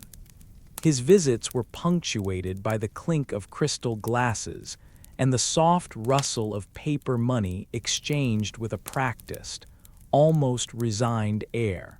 Yet behind his tailored facade was a secret that threatened to unravel the delicate threads holding this place together.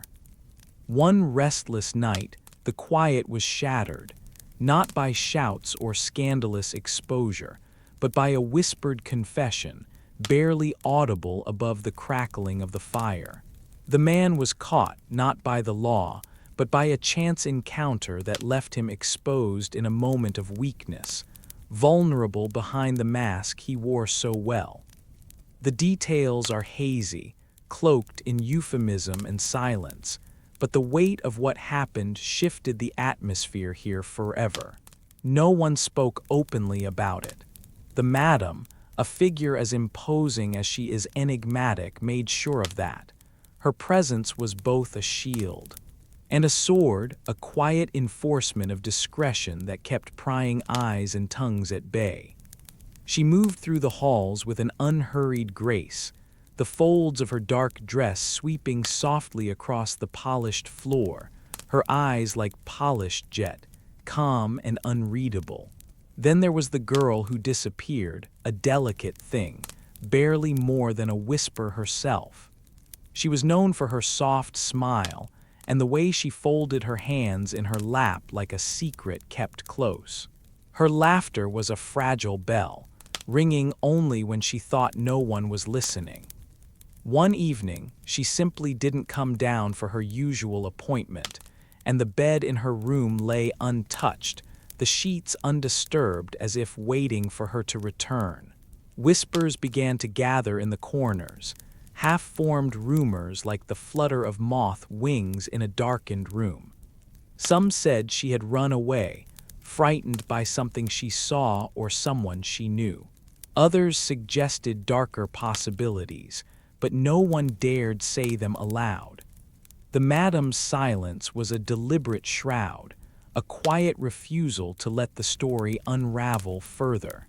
Her eyes lingered on the empty room just a bit longer than necessary, a shadow crossing her face that no one else noticed, or perhaps no one wanted to notice.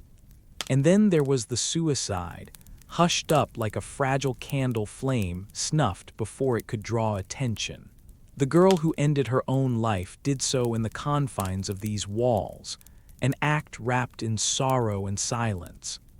The madam buried the truth deep, sealing it away with a practiced hand and a steady heart, shielding the other girls and the clientele from the rawness of it.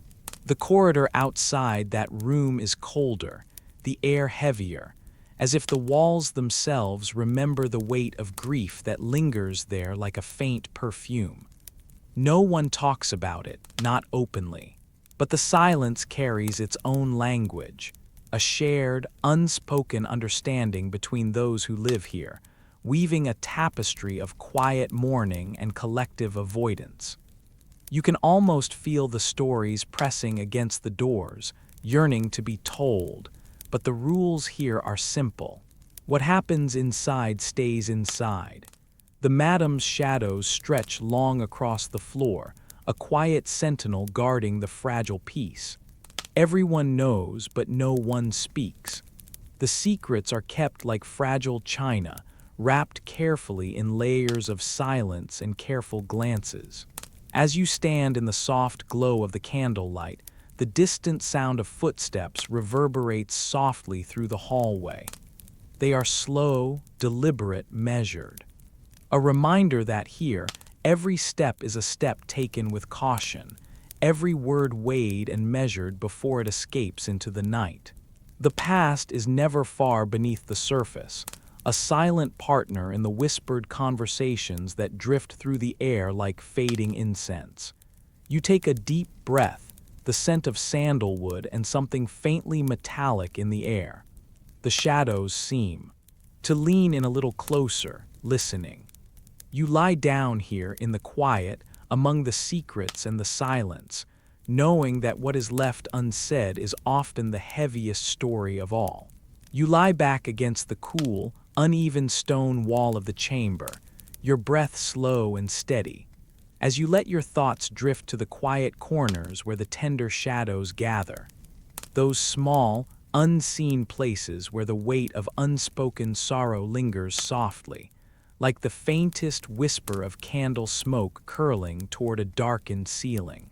There is a chamber down a narrow corridor, barely touched by the pale flicker of a single candle nestled in a modest iron holder. The flame casts long, wavering shadows, making the parchment-covered walls seem to breathe gently with the quiet rhythm of the night. Here you find the faintest traces of dreams once bright and glowing, now dimmed by the steady drip of time and circumstance.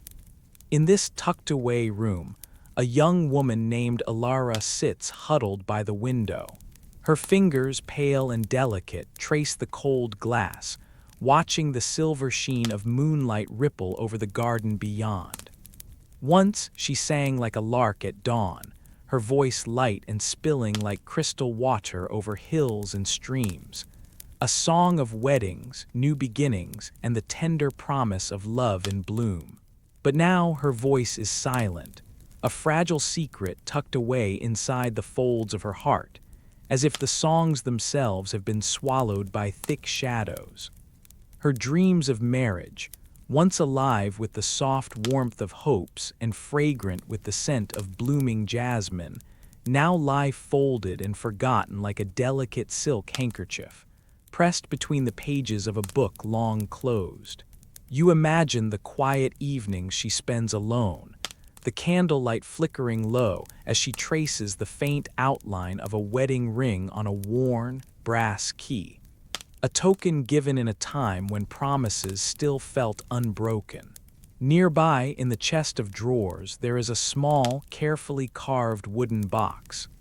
Inside, concealed beneath layers of folded linen, is a tiny kitten, whiskers twitching in the dim light, its soft fur like the downy petals of a spring blossom. The kitten, a secret companion whispered into existence under the veil of night, offers a gentle warmth against the chill that seeps through stone walls and heavy curtains. Its quiet purring blends with the distant humming of the night, an unspoken comfort in a world where words have slipped away. Across the hall, another figure moves with a different kind of quiet resolve. Mari's, a girl whose hands are always sheathed in fine, white gloves, never removed, not even to touch the coarse bread or the worn leather of her books. The gloves are a barrier, not just against the world's dust, but against the faintest brush of human contact. A soft shield between herself and the invisible thorns of loneliness. Her skin, pale as the petals of a winter rose, remains unseen. Beneath the delicate fabric, as if hiding a story too fragile to tell aloud. The gloves hold the memory of a past she cannot quite release, the tender touch of a hand that once promised a future, now lost in the slow erosion of days marked by silence and absence. You can almost feel the soft, persistent weight of the gloves as a quiet ritual, a way to keep herself tethered to something gentle, something that once was. In the stillness of the night, when the rest of the world is swallowed by shadows, the air is thick with the lonely fragrance of dried lavender and faint traces of old parchment, the scent of memories pressed flat by time. The stone beneath your fingertips feels cool and steady, unyielding even as the fragile hopes and quiet hearts lean into the darkness, seeking solace in the gentle hum of solitude. You imagine the soft rustle of a gown as Alara rises, moving slowly toward the quiet kitten hidden in her drawer, her fingers brushing over the soft fur as if trying to summon a flicker of the singing girl she used to be. The kitten stirs, a gentle sigh in the silence, a delicate reminder that even in shadowed rooms and muted dreams, there is still a thread of warmth woven through the quiet tapestry of sorrow. And there is Mari's, fingers curled gently beneath the fabric of her gloves, tracing invisible patterns on the worn tabletop, patterns of a past life, dreams folded flat like paper cranes that never took flight. The gloves are a gentle weight on her hands, a secret she holds close even as the night stretches endlessly before her. In these quiet moments, the world outside is a distant murmur, and the slow passage of time seems to cradle the fragile hearts within its steady, unhurried embrace.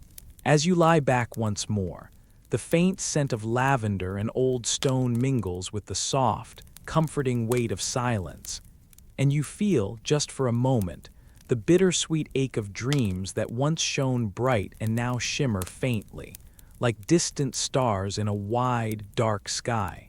The rain begins softly at first, a gentle pattering against the weathered shingles of the little chapel where you find yourself standing, a few steps back from the narrow stone path leading to the graveyard.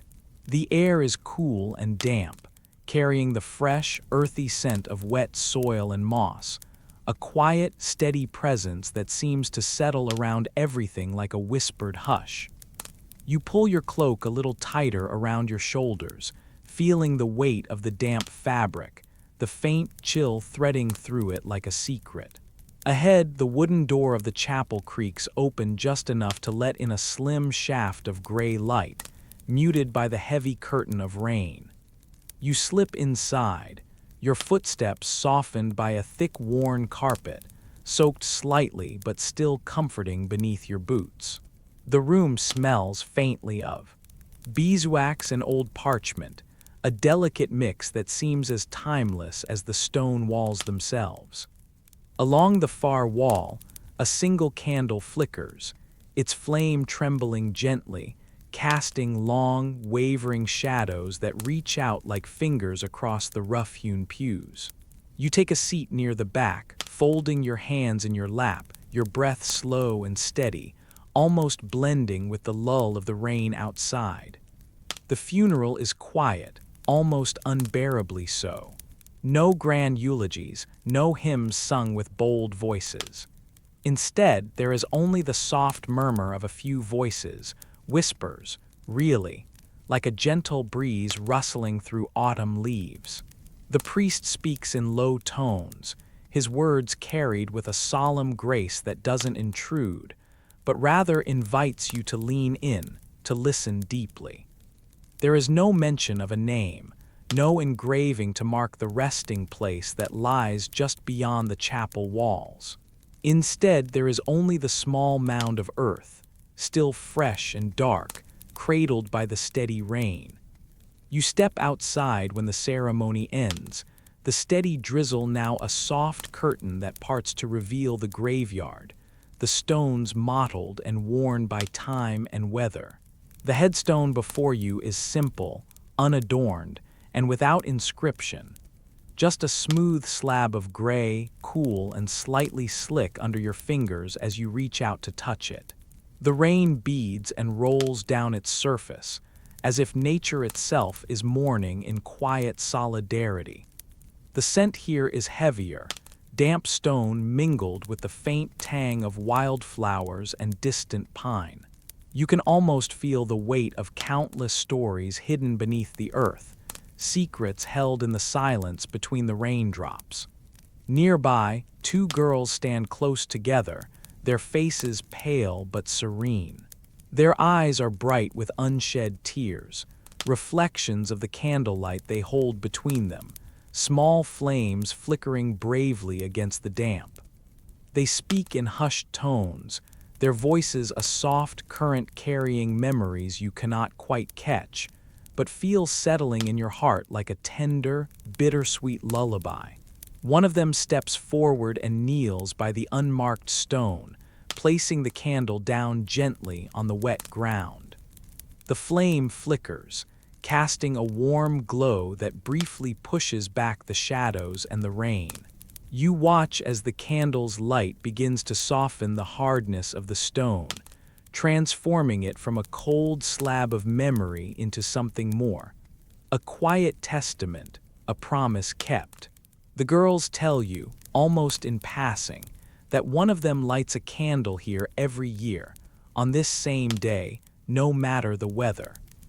It's a small ritual, a way to remember someone who never wanted to be remembered in grand fashion, whose story was whispered softly into the world like a secret passed between friends in the dark. You find yourself reaching into your own pocket, fingers brushing against a small, almost forgotten matchbook, its edges frayed, the paper soft from touch. You strike a match, the sulfur scent brief and sharp, and bring the flame to a small candle you carry with you, one you hadn't realized you kept tucked away for moments like this. The flame catches, steady and warm, and you place your candle near theirs, side by side, flickering quietly in the rain. Standing there, wrapped in the steady rhythm of falling water and gentle light, you feel a strange comfort. The absence of a name on the stone doesn't make the memory any less real or any less alive. In fact, it seems to deepen the connection, like the story of that quiet soul belongs to anyone willing to listen, to hold it tenderly in the heart's quiet corners. You think about how memory can be both fragile and fierce, a candle's flame burning persistently against the night. The girls smile softly at you, understanding without words passing between you. In this shared moment of remembrance, of honoring without grand displays or loud proclamations, there is a peacefulness that sinks deep into your bones. The rain continues to fall, steady and gentle, lulling the world into stillness. You breathe it in, the cool mist, the scent of wet earth, the flicker of fragile flames, and you know that this quiet ceremony, this humble act of lighting a candle in the rain, is a kind of immortality. You take one last look at the unmarked stone, the two candles flickering bravely against the dark and damp, and feel a gentle smile play at the edges of your lips. The world is vast and filled with countless stories, many forgotten, some barely spoken. Yet here, in this tender, rainy moment, you are part of one, a shared memory held quietly, lovingly, like a secret told softly in the dead of night. And so you do the same every year. You light a candle in the rain. You remember. You find yourself in a quiet room, the kind where time seems to slow, wrapped in the soft sigh of old paper and the faintest trace of perfume lingering in the air like a secret. On the wooden table before you lies a small, delicate pile of letters, their edges worn and tender, each one a whispered promise or a hidden truth folded within fragile parchment. These are love letters, though not all of them are quite what they seem. Some are genuine, their ink barely dried as a young hand pressed the pen to paper, trembling with the thrill of confessing feelings that flutter like butterflies trapped inside a chest. Others are carefully crafted illusions, forged by hands skilled in the art of persuasion, words shaped to deceive or to soothe a weary heart, sent not from the hand they claim, but from a mind keen on manipulating hopes and dreams. You pick up one such letter, the paper delicate and pale, its scent faintly sweet, like crushed rose petals kept too long in a velvet pouch. The letter is undelivered, returned to sender, a silent testament to love that never quite found its way. You imagine the sender, perhaps a client of some sort, whose heart was caught unawares in the swirl of everyday transactions. He had arrived with the weight of business on his shoulders, but left, it seems, with the lightness of a newfound affection resting quietly inside him. His name, penned carefully at the bottom, carries the weight of something new, something he wasn't expecting. And you wonder if he realized, in that moment when he wrote the letter, that he was falling. The words, though simple, pulse with a tenderness that betrays an earnestness beneath the polished script. He writes of evenings spent in thoughtful solitude, of stolen glances and the comfort found in shared silences. It's an affection born not from grand gestures, but from the small, steady heartbeat of companionship. Across the room, you notice a small matchbox resting on a windowsill, dusted with the soft glow of fading sunlight. It's unassuming, nothing more than a little box with faded lettering, but inside it holds something precious, a ring. The girl who owns this ring had dared to hope. She had tucked it away carefully, wrapped in a scrap of cotton that smelled faintly of lavender and old wood, a secret treasure kept safe in the simplest of containers. She is someone who has lived in the quiet corners of life, where dreams are whispered and not shouted, where every hope is a fragile thing balanced on the edge of possibility. This ring, worn and slightly scratched, is a symbol of that hope. Perhaps it was a promise made in a moment of shared laughter, or a silent vow exchanged under a canopy of stars. Whatever its origin, the ring carries with it the weight of her longing, a beacon of something tender and new. You imagine her sitting by a window, the evening light casting long shadows across the room, her fingers tracing the outline of the matchbox as if willing the hope inside to grow brighter. The slow turning of the seasons outside mirrors the quiet unfolding inside her heart. She knows the risk. Love is a fragile flame, easily extinguished by time or circumstance. But still, she dares to keep it burning. In the soft glow of this imagined room between the letters and the ring, you feel the pulse of something timeless. Love, in all its complexity, its truth and its illusion, its certainty and its doubt. It speaks not just through grand declarations, but in the quiet moments. The crease of a letter, the hidden box beneath a window pane, the gentle weight of a ring resting against worn wood. You let yourself linger here, in this delicate space where hope and reality intertwine, where a client's unexpected affection meets a girl's guarded dreams. And as the evening fades to night, you sense that these small tokens, words on paper, a ring in a matchbox, are not just remnants of a story but the very breath of human longing, softly whispered into the tapestry of time. You find yourself stepping softly through the quiet, worn streets of a village long settled into its own rhythms and shadows. The air is cool, touched with the faint scent of damp earth and distant smoke curling from low chimneys. Evening has wrapped the world in a gentle cloak, and you imagine the muted footfalls of those who live here, each carrying their own quiet stories, some whispered under breath, others locked away deep in their hearts. In this village, like many others, the lives of its women often follow familiar patterns, carved out by necessity, and the expectations whispered from one generation to the next. But sometimes, amidst the steady hum of daily routines, there flicker moments of restlessness, of escape, and of quiet resistance.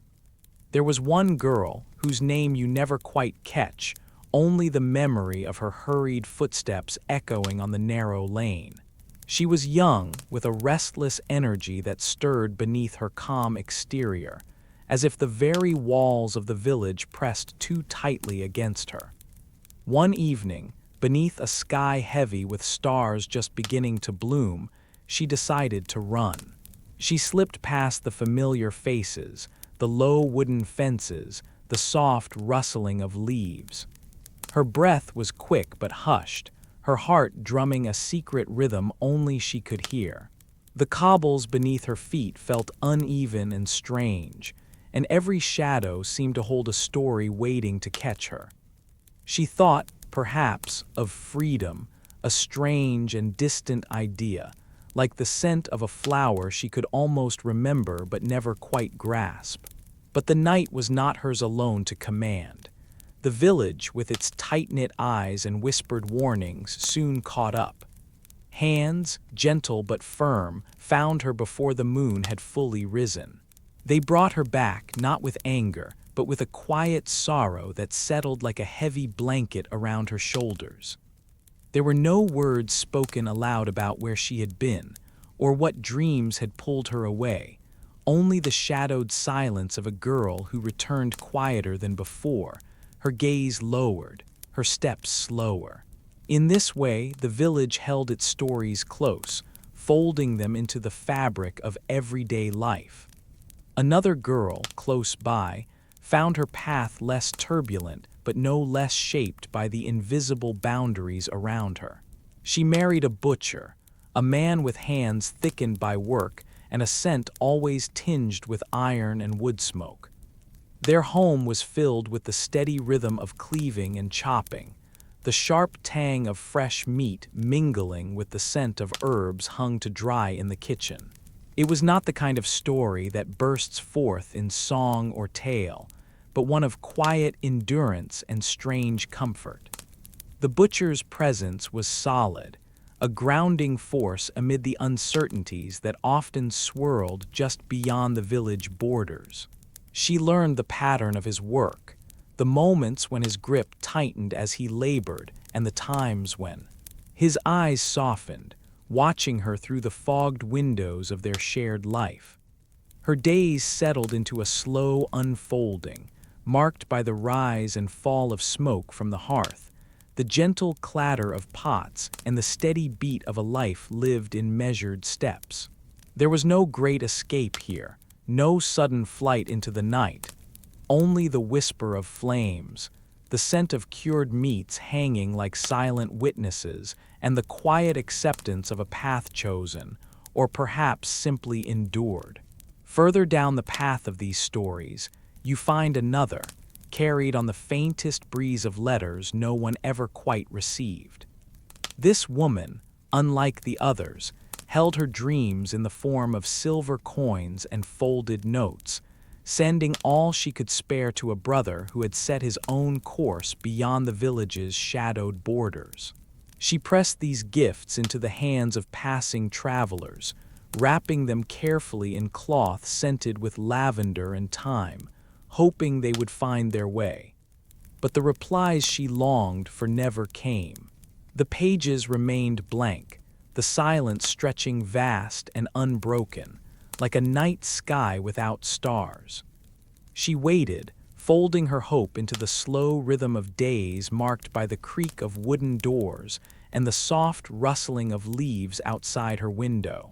Each sunset brought the same quiet, the same stillness, as if the world itself was holding its breath alongside her. In these stories, the girl who ran and returned subdued, the one who married the butcher and found a certain kind of peace, the one who sent her love across the miles in vain. You sense the delicate threads that weave human lives together. They tell of dreams that flicker and fade, of choices made and unmade, of silence heavier than words. They speak softly of the ways people hold onto hope, even when it seems to slip like water through their fingers. And as you lie back, the weight of these stories settling gently over you, you notice how the night deepens around the village, wrapping each life in its quiet embrace. The distant call of an owl, the faint rustle of leaves, the gentle crackle of a dying fire, all become part of the tapestry. A lullaby woven from the whispers of the past, inviting you to rest, to dream, and to wonder. You lie back against the thin mattress, the rough woolen blanket pulled up just beneath your chin, and the faint scent of beeswax candles mingling with the cold stone walls. There's a quietness here, not the kind that presses on your chest, but one that feels like a soft, worn shawl wrapped around your shoulders, comforting and still. The other women rest nearby, their whispered breaths threading through the dimness like a gentle song. It is the hour when secrets become safe, when the day's duties have slipped away like shadows at dawn, and only the quiet pulse of dreams remains. In the hush, you hear one of them, Anna, with her voice just above a sigh, begin to speak of a world beyond these walls.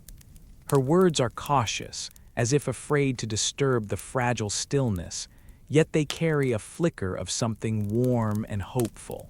She speaks of a bakery, a place where the morning light spills through wide windows, touching flour-dusted counters, the air thick with the scent of fresh bread and honey-glazed pastries.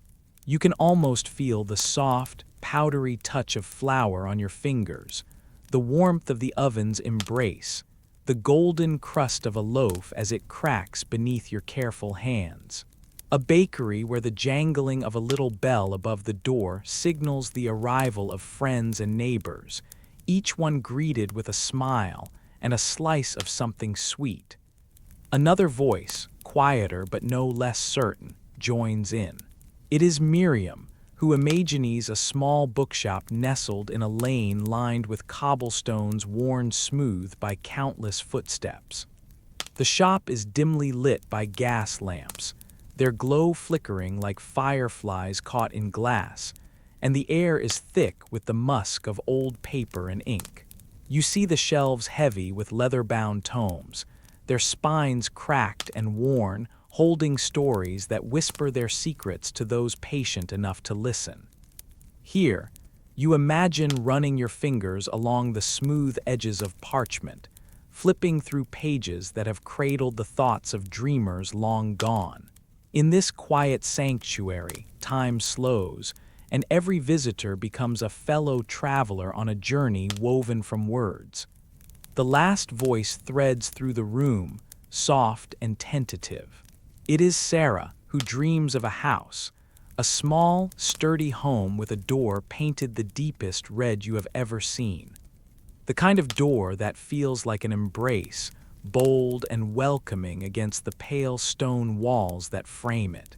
She pictures a garden where herbs and flowers nod in the breeze, their scents mingling like a lullaby for the senses, and a kitchen where light filters through lace curtains, casting delicate patterns on the wooden floor. In this house, you imagine mornings filled with the quiet rhythm of daily life, the scraping of a chair, the clink of a teacup, the soft laughter shared over simple breakfasts. A place where no one asks questions you're too tired to answer, where the weight of the world lifts just enough to breathe. Each woman, in turn, folds her dream gently into the night like a fragile paper boat set adrift on a calm sea. None of these futures seem quite real, not yet, not in the harsh light of day. But as you listen, You understand that the act of dreaming is a quiet rebellion, a way to hold on to hope when hope feels like a distant star flickering behind a veil of clouds. It's a secret shared only with the dark, a whispered promise, tucked beneath your pillow like a talisman. You imagine what it would feel like to step out beyond the heavy wooden door, the cool night air brushing against your skin like a long-forgotten lullaby, and walk toward those imagined lives. The soft crunch of gravel underfoot, the distant murmur of life unfolding, the scent of earth and possibility mingling in the breeze. And in that moment, the dream itself becomes a kind of home, a place where the soul can rest, even if just for a little while. As your eyelids grow heavy and the candlelight flickers low, these dreams settle over you like a gentle snowfall, quieting the world outside and wrapping you in a tender embrace. The women's whispers fade to a breathless hush, and you drift toward sleep, carrying their hopes with you into the soft, shadowy depths of night.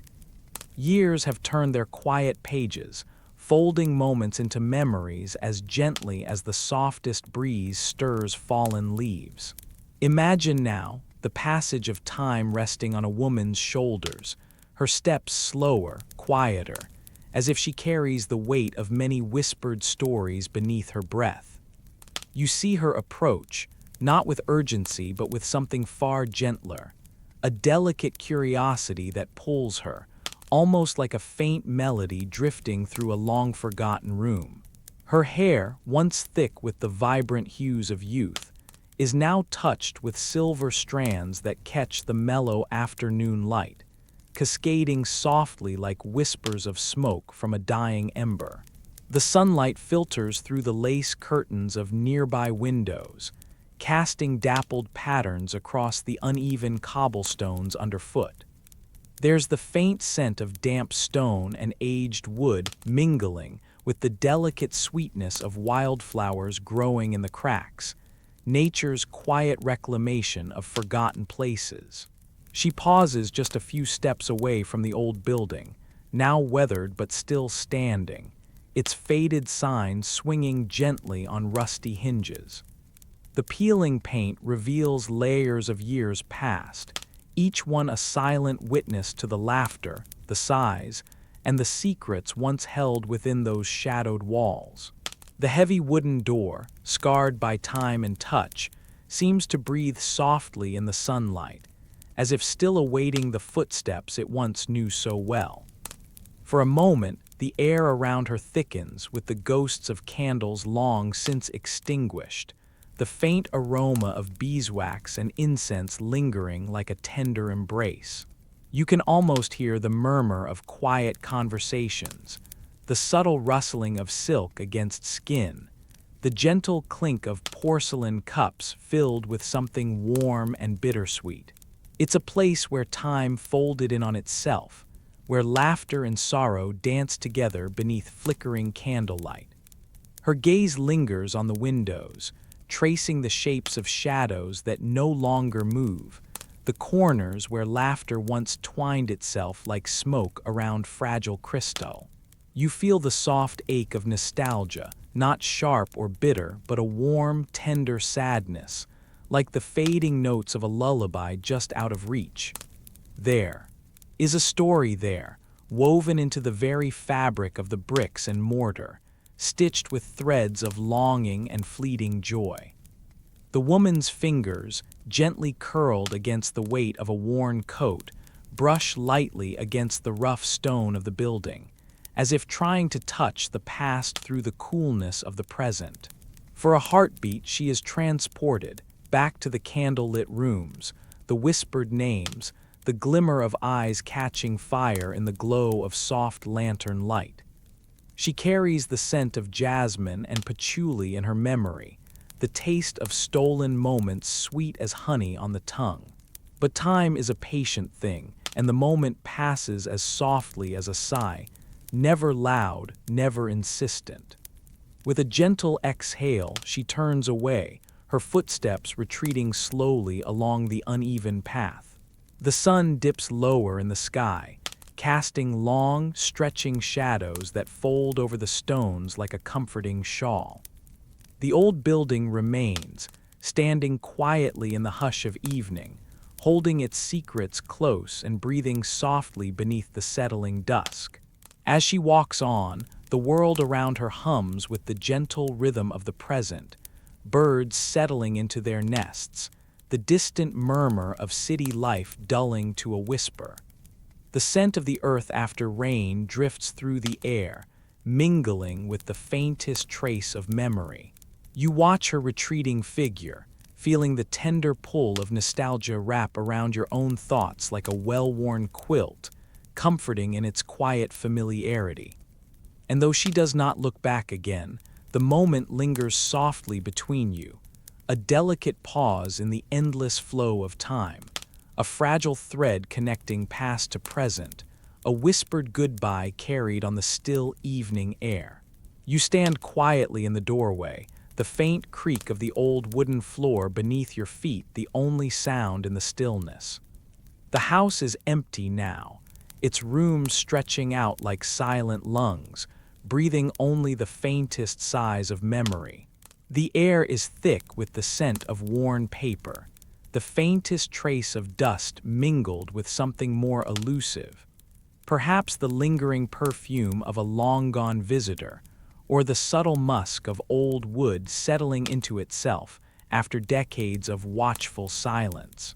As you step inside, the wallpaper catches your eye, faded, curling gently at the edges as if trying to peel itself free from the walls that have held it for so long. Its pattern, once vibrant and full of life, now softens into muted blues and grays, like a watercolor slowly bleeding away in the quiet dampness. The flowers and leaves twist in delicate arabesques, their shapes blurring and dissolving just a little, as if the walls themselves are sighing with exhaustion. You reach out, your fingers brushing lightly against the paper's brittle surface. It gives just a little, sending tiny whispers of powdery flakes drifting down like the softest snowfall. You can almost hear the faint rustling of the past, a gentle susurration of voices and footsteps and laughter long since stilled. The house holds its breath, wrapped in its own solitude. Across the room, the mirrors stand like ancient guardians, edges chipped, their silvering flecked with time. They catch the dim light, reflecting ghostly shards of the empty room back at you. But though the house itself has emptied, the mirrors remember. They hold the shadows of those who passed before, capturing fleeting glimpses of smiles, the brush of dresses, the glint of eyes in candlelight. You could almost imagine the flicker of flames from a forgotten fireplace playing softly on their surfaces, slow and steady like a heartbeat in the dark. The mirrors do not lie. They are keepers of truth and witness to the quiet rituals of everyday life. The gentle folding of letters, the soft closing of doors, the hush of secrets spoken in whispers meant only for ears long silent. There is a tender melancholy here, a sense of time stretched thin and frayed at the edges. The house is empty, yes, but it is not quite gone. It breathes in the shadows, hums softly with the echoes of footsteps, and waits patiently beneath layers of peeling wallpaper and cracked paint. If you listen closely, you might hear the faint murmur of history folding itself back into the walls, like a lullaby sung just beneath the threshold of waking. So you stand a little longer, feeling the quiet, the weight of stories lived and lost, the delicate balance between presence and absence. The house is empty now. The wallpaper peels, the mirrors remember. And in their stillness, they invite you to stay a while longer, to listen with gentle curiosity to the whispers of a time that refuses to vanish entirely. You settle deeper into the softness of your pillow, the room around you dim and still, as if time itself has slowed to a gentle heartbeat. Imagine yourself stepping softly into a small, warmly lit chamber. The walls are rough stone, smoothed by years of flickering candlelight, and faint tendrils of dried lavender hang from wooden beams overhead, lending the air a subtle, calming scent. Here you find yourself among women who have lived through days and nights that seem, to us, almost unbearable. They are gathered quietly, their voices low and mingling like a gentle stream. No grand speeches or loud declarations, just the tender, unspoken language of those who know how to endure. You notice how their eyes meet, sharing a spark of understanding that needs no words. It's in the way they lean just a little closer, the soft squeeze of a hand, the slight nod that says, "I see you, I am here." Their laughter comes not from a place of carefree joy, but from something far deeper. It's a fragile thread weaving through the fabric of hardship, a whispered rebellion against despair. Imagine the soft tinkle of it, like the delicate chime of glass in a quiet room, almost too light to catch but impossible to ignore once you do. This laughter is their shield, their secret balm. It bubbles up in moments when the weight of the world seems too much, after a long day of chores, or the hush of night when thoughts crowd the mind. It slips out in a shared glance over a simple meal, in the remembered joke that no one outside would understand, in the gentle teasing that gently chides and comforts all at once. You can almost feel the warmth of their small circle, the way they cluster close together as if to guard each other from the cold, from loneliness, from the vast unknown.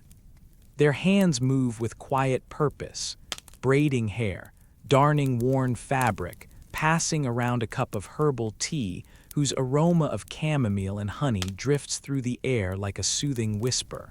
Every tiny gesture is a thread of connection, weaving them into a tapestry of survival.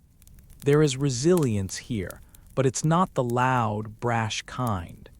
It's a steady, quiet endurance that lives in the spaces between words, in the shared silences filled with understanding.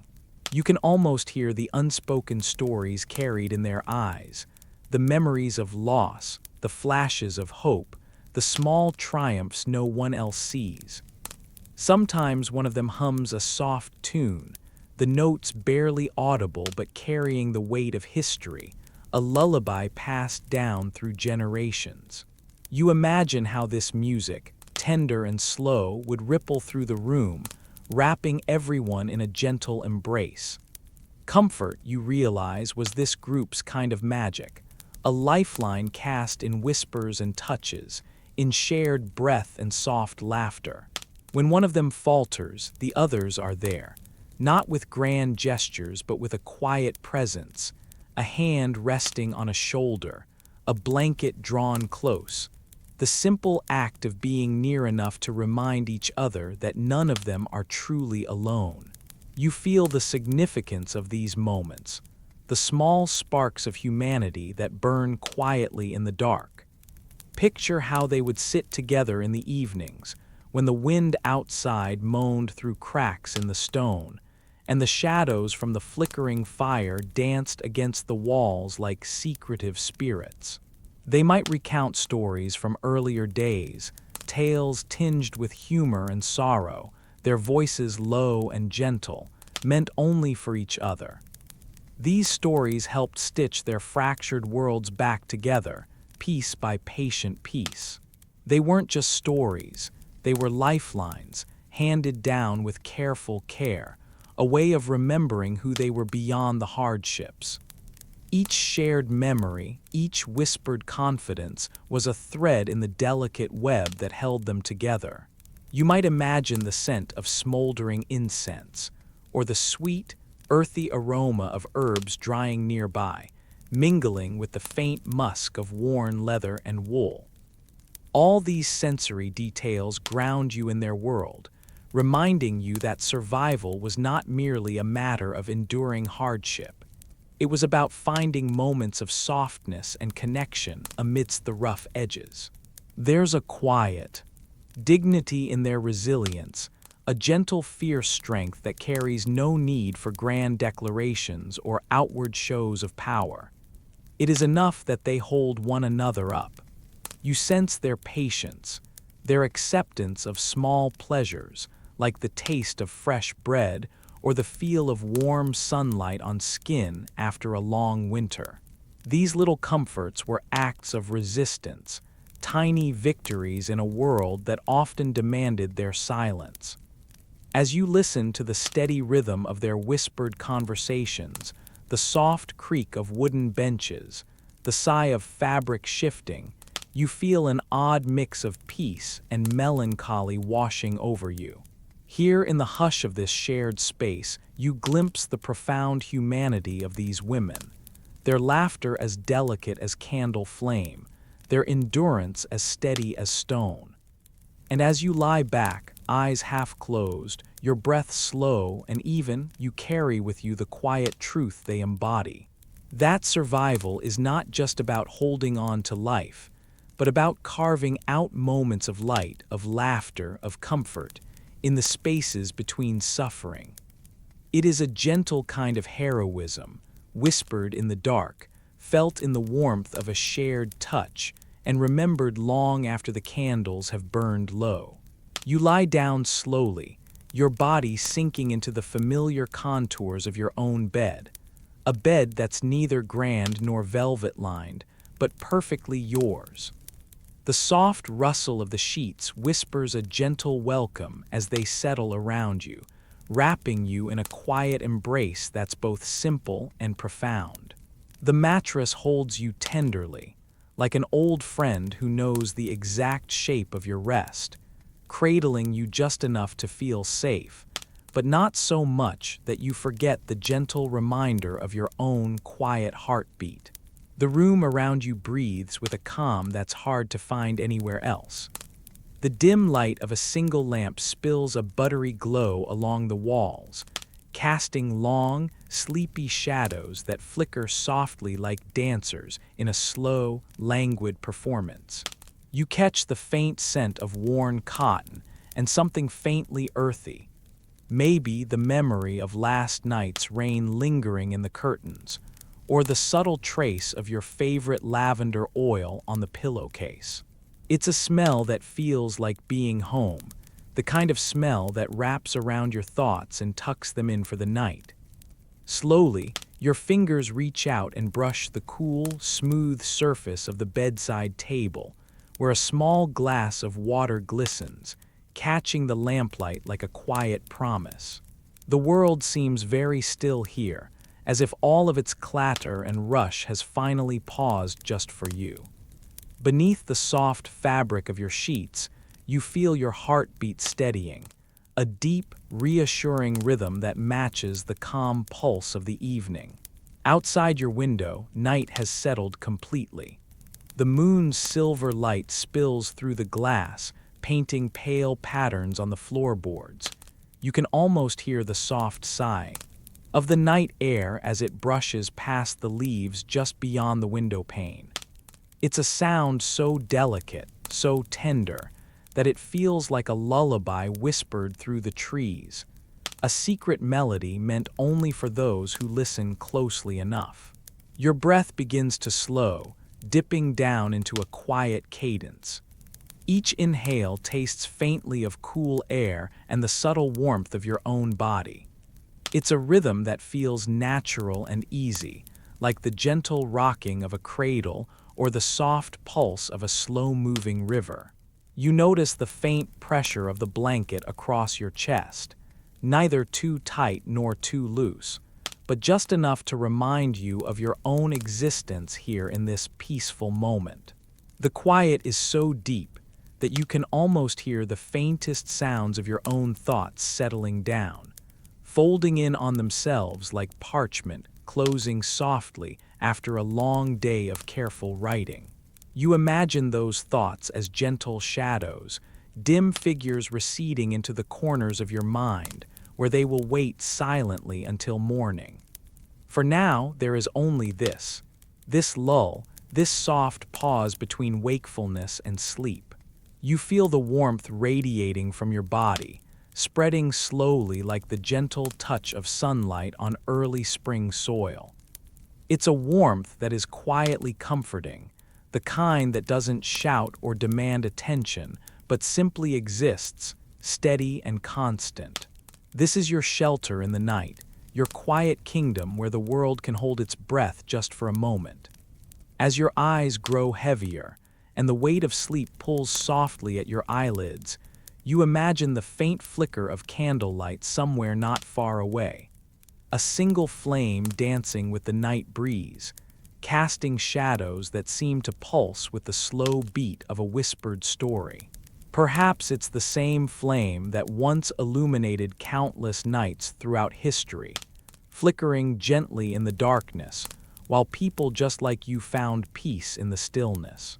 In this moment, you are part of something vast and timeless, a long chain of quiet breaths and soft sighs, a collective hum of rest that has carried countless souls through the night. You are safe here, tucked in by your own gentle presence, held by the silent rhythm of your own breathing and the steady hush of the world around you. And so, you let yourself drift, like a leaf on a slow-moving stream, carried gently by the currents of your own calm. The familiar coolness of the air against your skin, the soft touch of the sheets, the muted sounds of night wrapping you in their embrace. All of it blends into a final, soothing lullaby. Here in this quiet bed that is yours and yours alone, you find a kind of peace that's etched in the very folds of your everyday life. No velvet, no grand gestures, just the quiet, steady warmth of home, holding you soft and still. And as your thoughts finally soften into the silence, you slip gently into sleep, wrapped in the slow, whispering arms of night. And now, as you find yourself gently cradled by the quiet shadows of this long-ago evening, imagine the soft glow of the gaslight flickering, its gentle flames wavering like sleepy fireflies caught in a quiet dance. The pale amber light, once casting playful shadows upon the worn cobblestones and weathered brick, begins to dim, as if the night itself is sighing and drawing its blanket a little tighter around the world. Feel the cool, cool air settling, brushing softly against your skin like a whispered lullaby. The distant murmur of footsteps, once echoing faintly on the stone, slowly fades into the hush. Each step a soft imprint of lives lived, stories told and untold, now melting into stillness. The city, the settle of houses, the rustling leaves, all find a deep, untroubled pause. In this quiet, the ghosts of the past, those faint echoes of flickering candlelight in attic rooms, the scent of musty parchment, the gentle scrape of quills over aged paper, begin to rest.